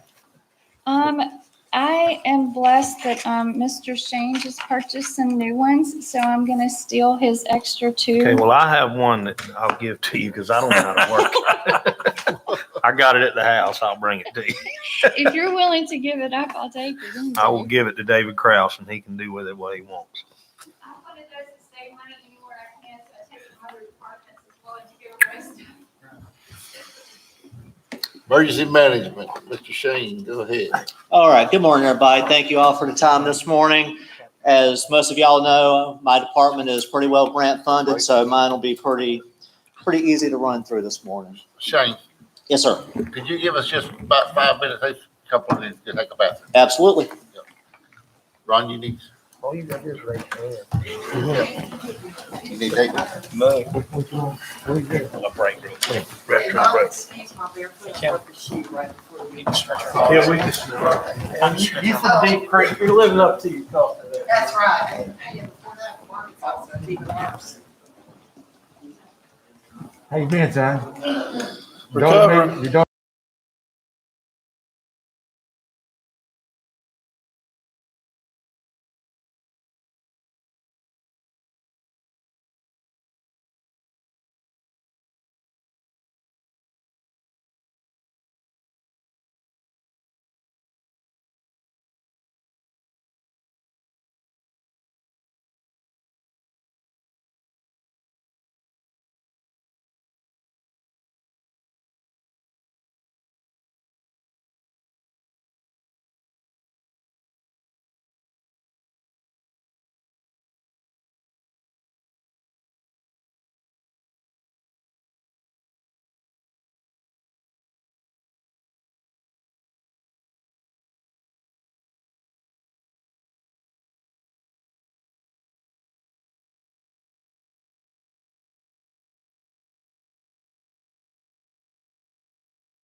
not happy about it.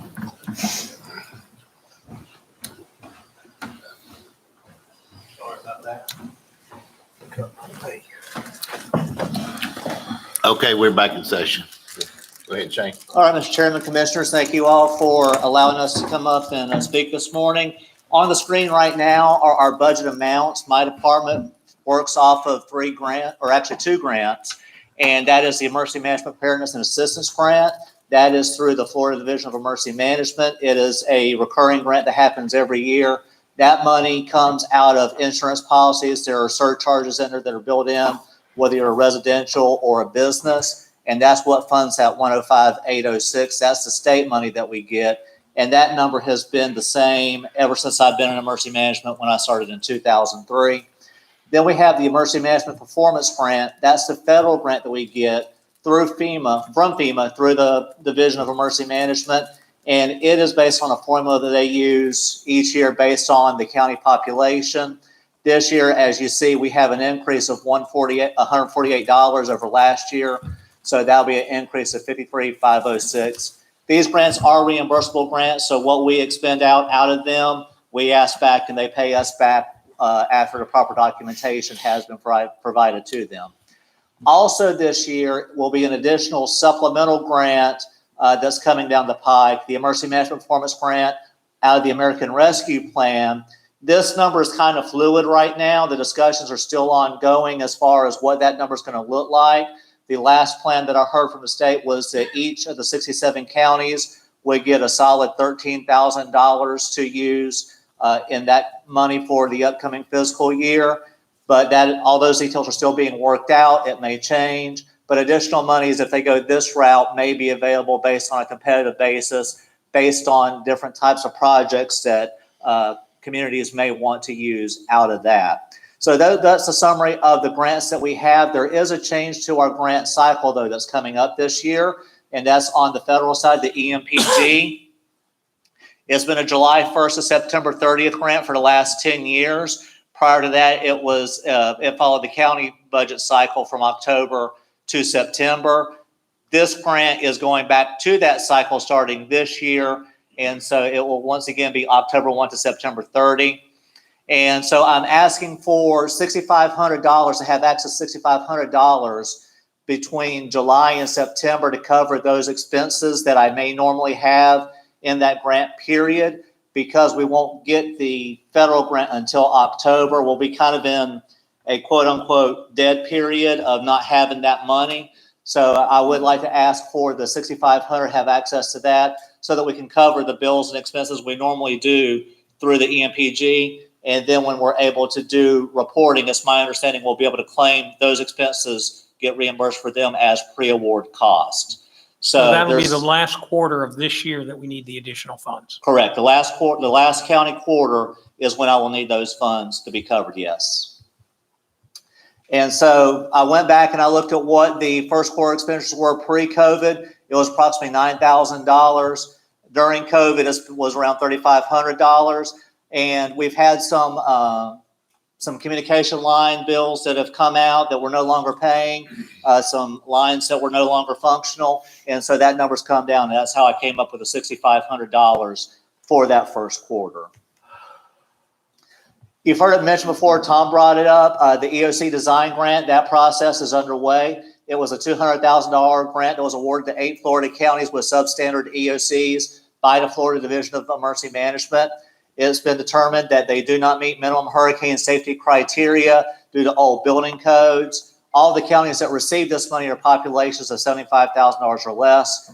Schenkel & Schultz is the contract firm we're working with that was awarded this contract. We've been having meetings since January with them, going through floor design, and it incorporates all of our departments that are in our building currently. And this money that we're doing right now is strictly for design. We'll need to find future grants that have to do with actually doing the building of the new facility, but we will have good drawings that we will have put together and be able to go forward with once we find and secure those grants for the construction of a new center.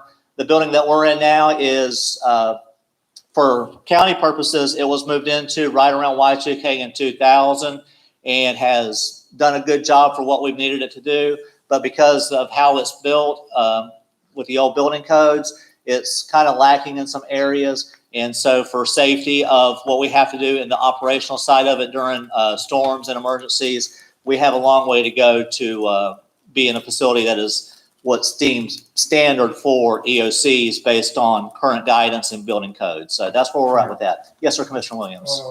So you're gonna get a new building.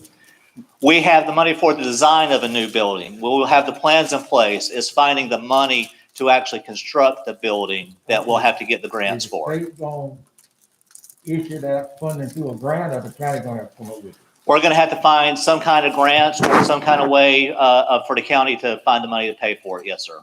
Is there a timetable on when that new building should be built to meet the code? Well, whenever we get it built is when we need to get it built because we are below substandard at this point. So the sooner that we can get it built and get into it, the better off we would be to come off that state list of being in a substandard EOC. Or if there's a new building, who will come up with the location? The location we're looking at is on our current property. We have the area of land which is adjacent to the tower site that was just erected. And we're working with using that part of the property for the new building location. Okay. When the legislature approved the funding for the design, they did so with the understanding that once all these 8 counties finished their design, they would have to come back with funding for construction. So it's anticipated FDEM will fund these in some future legislative appropriation. And that's one of the things that part of the design that we have is, as a part of the building, is a storage area where we can kind of approach our legislators and say, okay, we have storage areas that if you want to pre-position supplies to go out to impacted communities, we have area we can store until it's time for y'all to deploy.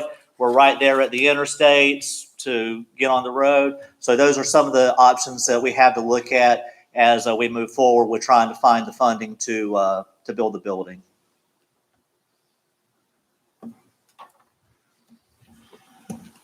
And my last slide is just a repurpose of the 5-year plan from last year. Number 1 on it is completion of the EOC design grant.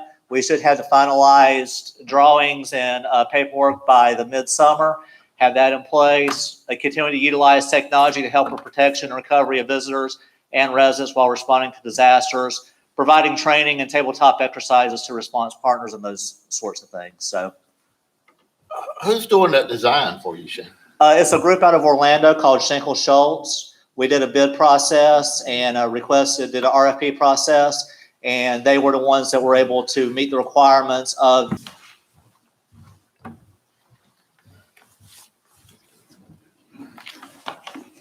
Good morning. Trying to make this as painless as possible. Before I get started, when the radio network was put in, we opted to do self-maintain in-house. That's like from software-based, keeping up the network up to date up until the 5-year point where Motorola comes back in and updates the network. So a lot of the stuff that's in here, the software features like that is based off of us maintaining in-house. If we didn't maintain in-house, Motorola would be contracted to do a lot of this stuff for us, which they have done they were contracted for the first year, but they went over that and did it for 2 years as a courtesy to Columbia County. So with that said, move forward.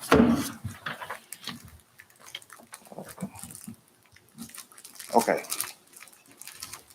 I'm only asking for, and as far as changes, 82,600. I have a backup system, a backup battery system at Comore Hill that's out of contract. The contract for that, to maintain that, just like the one at the EOC, is $2,500. It's a backup system. So if the power goes out, we have the backup core at Comore Hill. So the backup core is powered by this if the power goes out, and the microwave system is powered by another backup system that's totally isolated from this particular backup system. So this covers the contract for that for another year. Changes reoccurring for tower sites, as far as the forest tower and bar pit was not included in this fiscal year budget. So I'm asking for $4,800 to cover the utilities for those 2 tower sites in this next year's FY. Annual radio management, this is $29,000. This is part of the thing that Motorola is doing, where they come out and update all the subscribers, everything. This allows me to do it from in my office. The first part of this was passed in, I think, January, where we purchased equipment. This is the service and software and equipment side of the equipment that was purchased in January to continue to have this updated, as well as the 1-year payment for the network of like $157,000. This is an addition to that. The software patches, as Commissioner Williams said earlier, when Todd was up here about, hacks and stuff like that, this is a closed network. However, there are vulnerabilities where we can have a dispatcher or somebody plug in a thumb drive, and the network itself, even though it's a closed network, it can become vulnerable by a virus running through the network, destroying software, just totally wiping out. This is something that Motorola was doing for 2 years for us. Now it's on the county to do it. And this is the software that Motorola has vetted. It sends out to all their customers, and it's up to us to actually purchase it, install it. This is a 1-year agreement for them. Todd is aware of it, and he's okay with doing the updates. But we have to purchase the updates from Motorola. You have a question, Commissioner? Oh, okay. So basically, this is, Motorola is providing this service and we pay them for this service? Is that? No, Motorola is providing the software for this service. They, up in their facility in Schaumburg, Chicago, up in that area, they vet the Microsoft patches that, when you power your computer sometimes and say there's a download available. This is Motorola's version of that. Motorola gets the same patches and whatnot, security fixes from Microsoft. They put it on their equipment in Schaumburg, make sure it doesn't interfere with anything else on the network. And they send out packages of software, quarterly, weekly, or annually, that is already vetted and is ensured not to interfere with the network's process. So there's just like a upgrade to the system they do It's periodically? security patches. Okay. Not necessarily upgrade, it's just a Microsoft, Windows, Linux servers and all that, those security patches that they push out, probably weekly or quarterly. Now, we can run without this, but just know that if somebody plugs in a thumb drive, we can become vulnerable in-house on our network, and that would cause, a network outage. Any money is well spent anytime you can lessen your chance of being vulnerable to a virus or something like that. So we want to make sure that when you all make a request, you all make the request for the best we can get in protecting our system. It's just that simple. It's money spent now, but money saved in the long run. I agree. And along with that, there is and Todd is aware of this, with the Fortinet, there is with certain versions of software with the Fortinet firewall, the firewall client, there's open ports on that will allow outside entities to get into your network and screw around and pretty much hold you hostage. Motorola came in, I just had an update. Their last update for the network was done the first of this month. With that update to the Fortinet clients and all of this Microsoft patches and everything, Motorola spent roughly $1 million bringing our network current to today before they released us to self-maintain. And this is, I'm asking for this to further help maintain. This is an annual cost to help us reach out to that 5th year of our radio agreement, where Motorola comes back in, refurbish hardware, software, and put us back on a day one, and we go from there with the next year's payment. Okay. Lawrence, are you planning to add any more subscribers? Yes, I have a slide for that a little later. This will cover the generators at those two towers I spoke of before, Bar Pit and Forest Tower. They were not budgeted for this FY, but the contract for Motorola, like I say, ran out.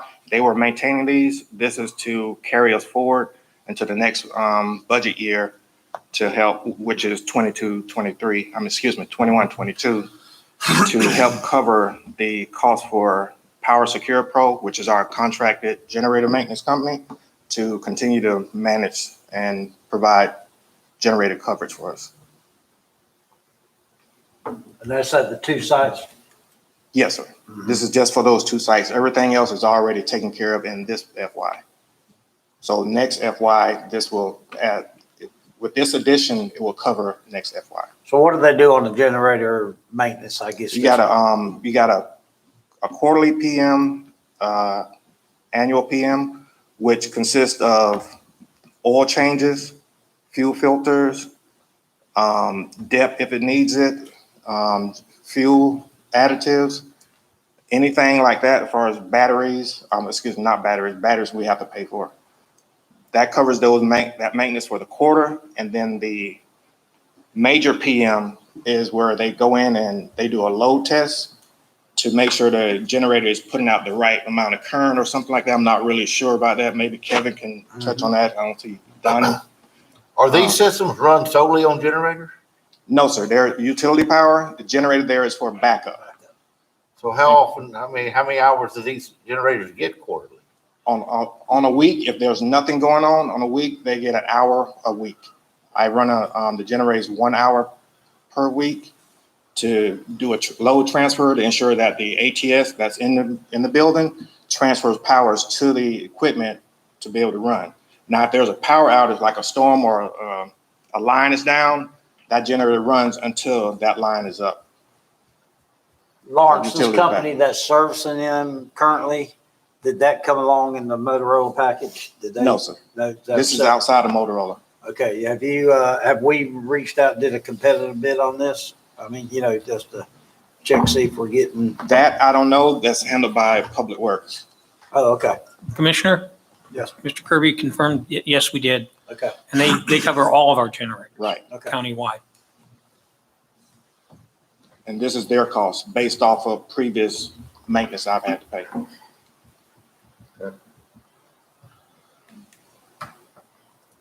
Capital projects. Speaking of generators, the generator at Franklin Street Tower is plagued with problems. The same generator company that maintains it has come in and did a lot of work.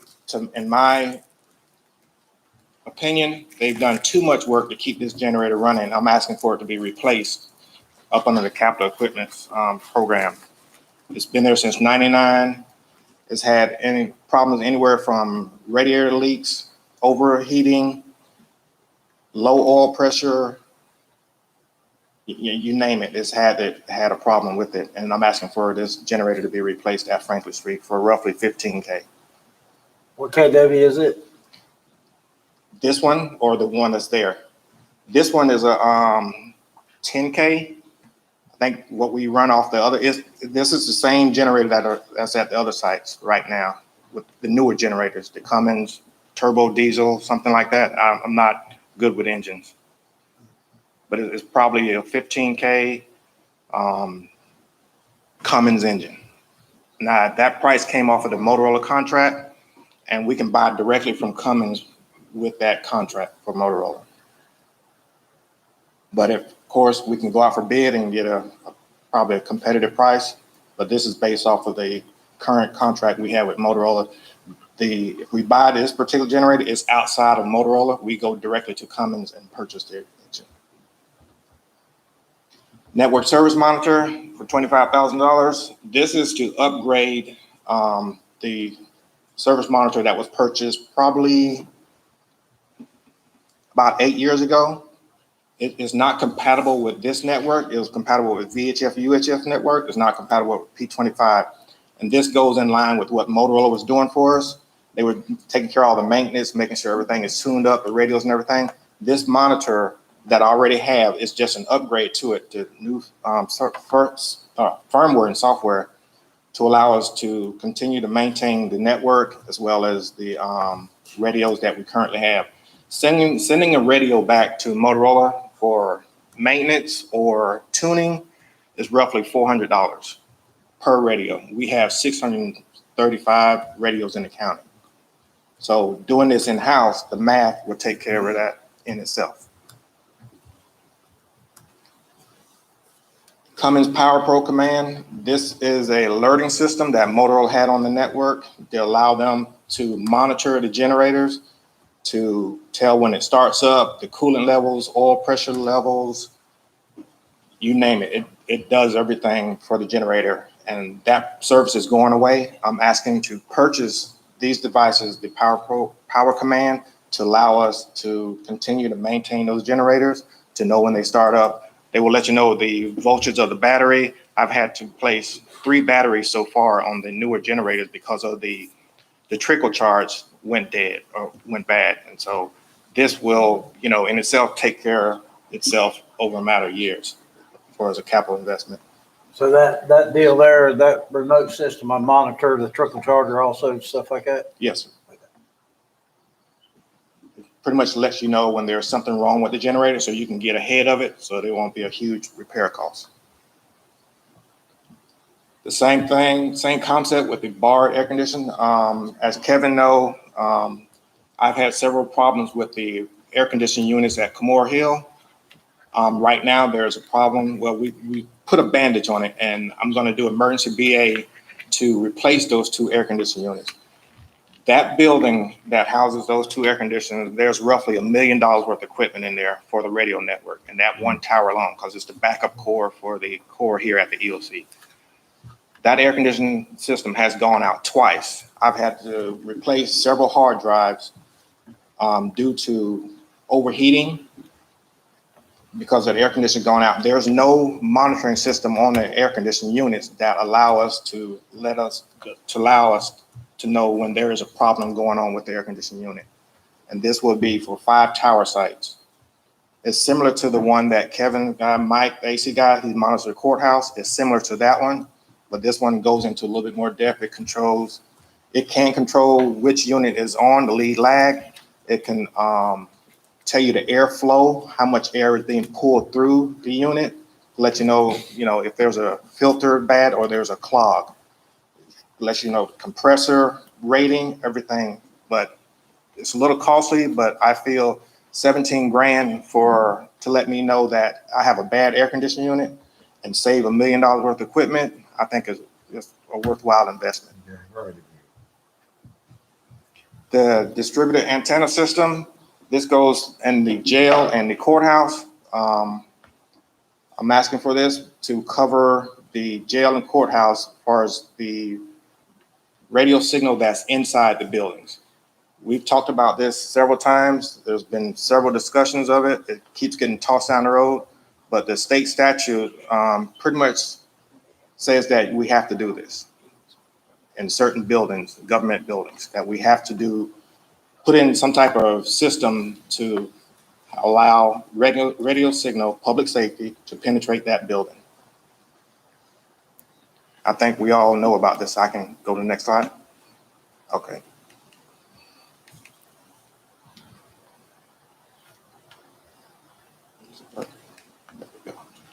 That's just a continuation of the DAS, and this is the state statute that tells us that we pretty much have to do this with 633.202.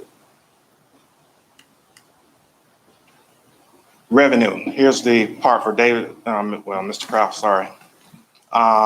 We have roughly close to 200 subscribers on the network. Lake City pays, currently they pay $10 a month per subscriber. Next year, with the increase in CPI, cost goes up to $10.26. And this is projected revenues that the radio network will bring in with the current customers that are on it.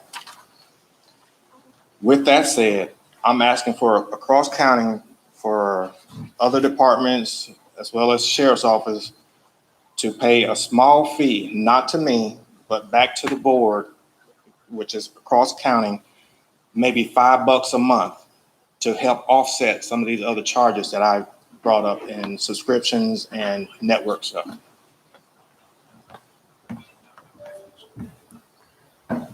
Any questions? So in your opinion, based on the upgrades, you need those subscriber fees need to increase. Is that what you're telling us? I would love for the subscriber fees to increase. Okay. But we're kind of tied into what. It looks like it's mighty cheap compared to the cost of maintaining these radios. It is. I would like to have more, and for instance, GRU, which is a government-run entity in Gainesville, they do a cross-counting. They charge the sheriff's office down there $63 a radio, a subscriber, and we're charging $10 a radio.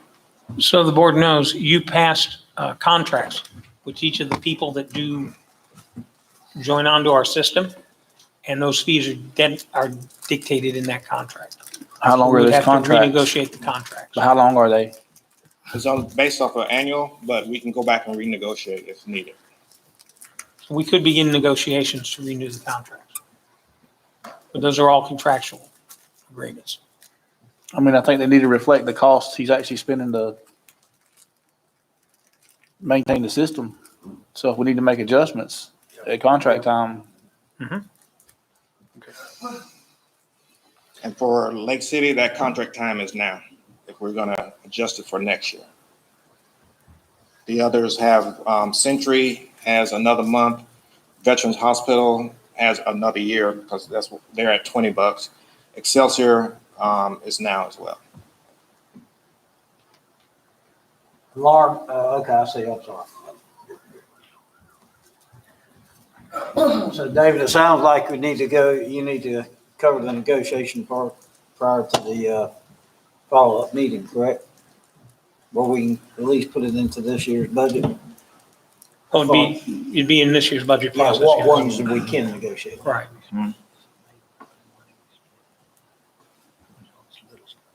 Well, one thing I'll point out is that, sitting in the audience and then of course serving as a commissioner, you know, these were all expenses that were definitely pointed out.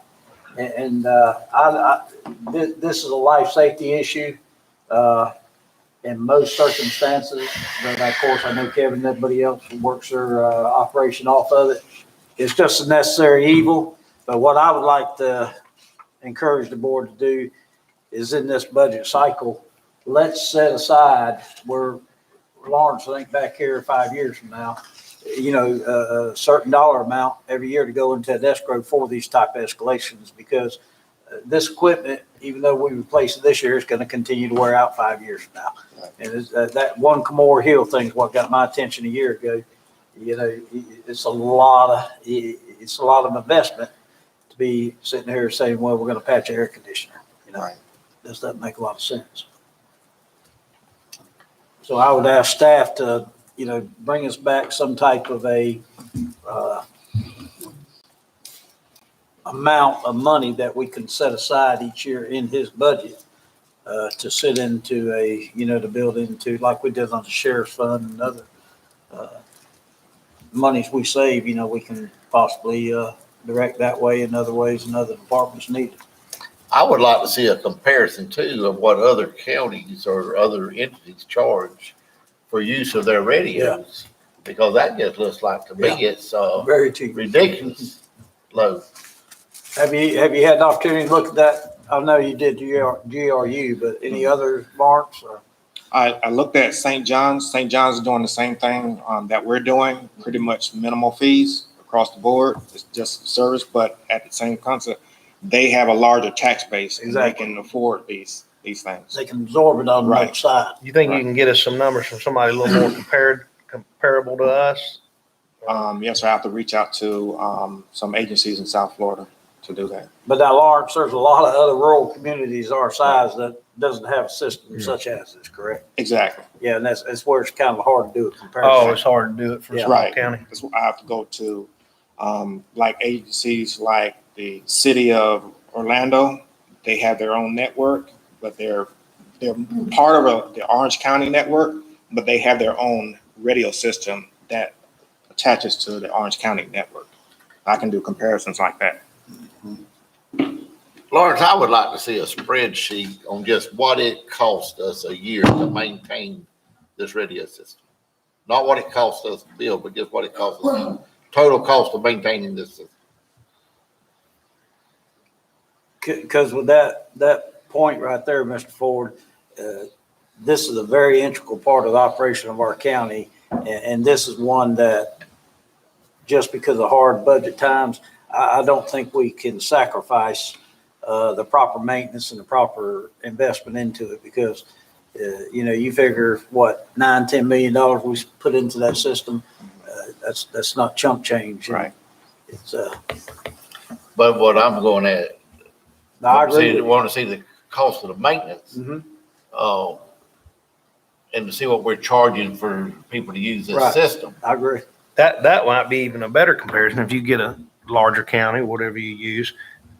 If they can get those numbers to you, what the maintenance, I mean, it's gonna be a whole lot bigger, the numbers, but there'll be a percentage, then we can be a little, kind of compare There are percentage several, of the size of the system. there are several networks out there that, like 7 tower sites like we have, with the M-Core's 25,000 users, which is what we have. That, to me, regardless of where it's located. Yeah, if you it's a can good look at enough those, comparison. Still got nominal cost. we can see what their cost and what they're charging. But even with increasing fees, I mean, you're not looking at enough still revenue to way cover off. your maintenance off of. No, I know you're not, but I'm just, But if we can get up to the, you could offset Norm. it a little more, What kind of system does? every penny counts. It's the old VHF. And see, when I designed this network, like I say, it's M-Core, which has capacity up for 25,000 users, with the intent of bringing on other agencies like Hamilton, Swanee, Gilchrist, that can tie into this, use our core, but have a separate network. Probably in a sense like to what Lake City is doing. They have their own dispatch equipment, their own microwave tied into this core, which where those fees are from, but to increase the network by bringing in Union County, Baker, Gilchrist, other counties like that. But they would have to do the infrastructure to tie into our core, and we would charge them the same user's fee.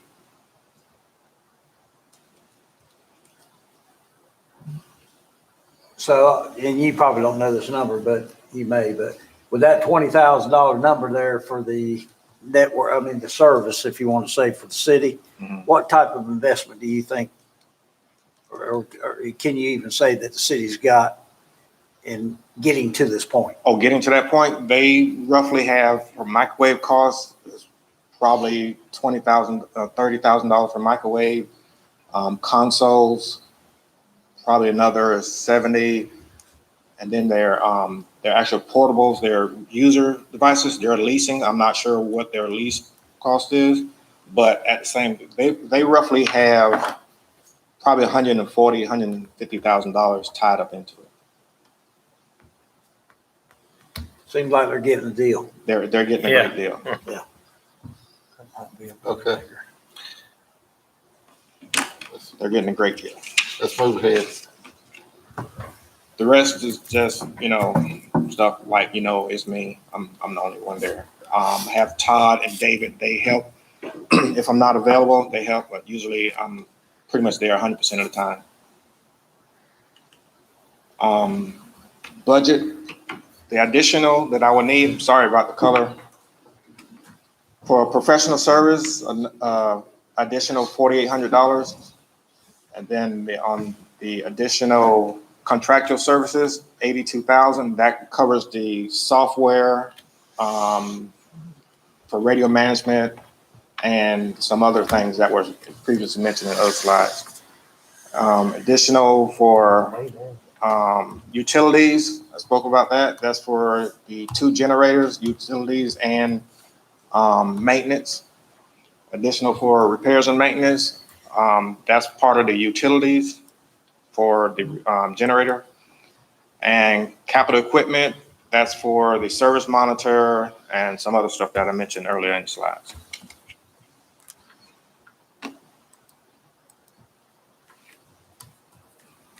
That's it. I spoke about the surrounding counties. That's a goal of mine to try to get them on board. Any questions? I'm good. You answered all of it. More than y'all have. Thanks, Lawrence. Hold on. Thank you, Lawrence. Thank you. I guess we've already done GIS. Yeah, see, no, it's the libraries here. One more. We did. Did you? Yeah. Which one? Library. We'll hit somebody real quick. It's at the library. Library people You wanna here. go ahead and move on to the library? They're not here. I think so. I don't think library's here. That won't be your block. Oh, we're gonna move in? 1 o'clock, the next block's. So we're gonna. We don't have anybody we can get in? Yeah, Come back at the 1:30. intent was to give you time to talk and have a break for lunch.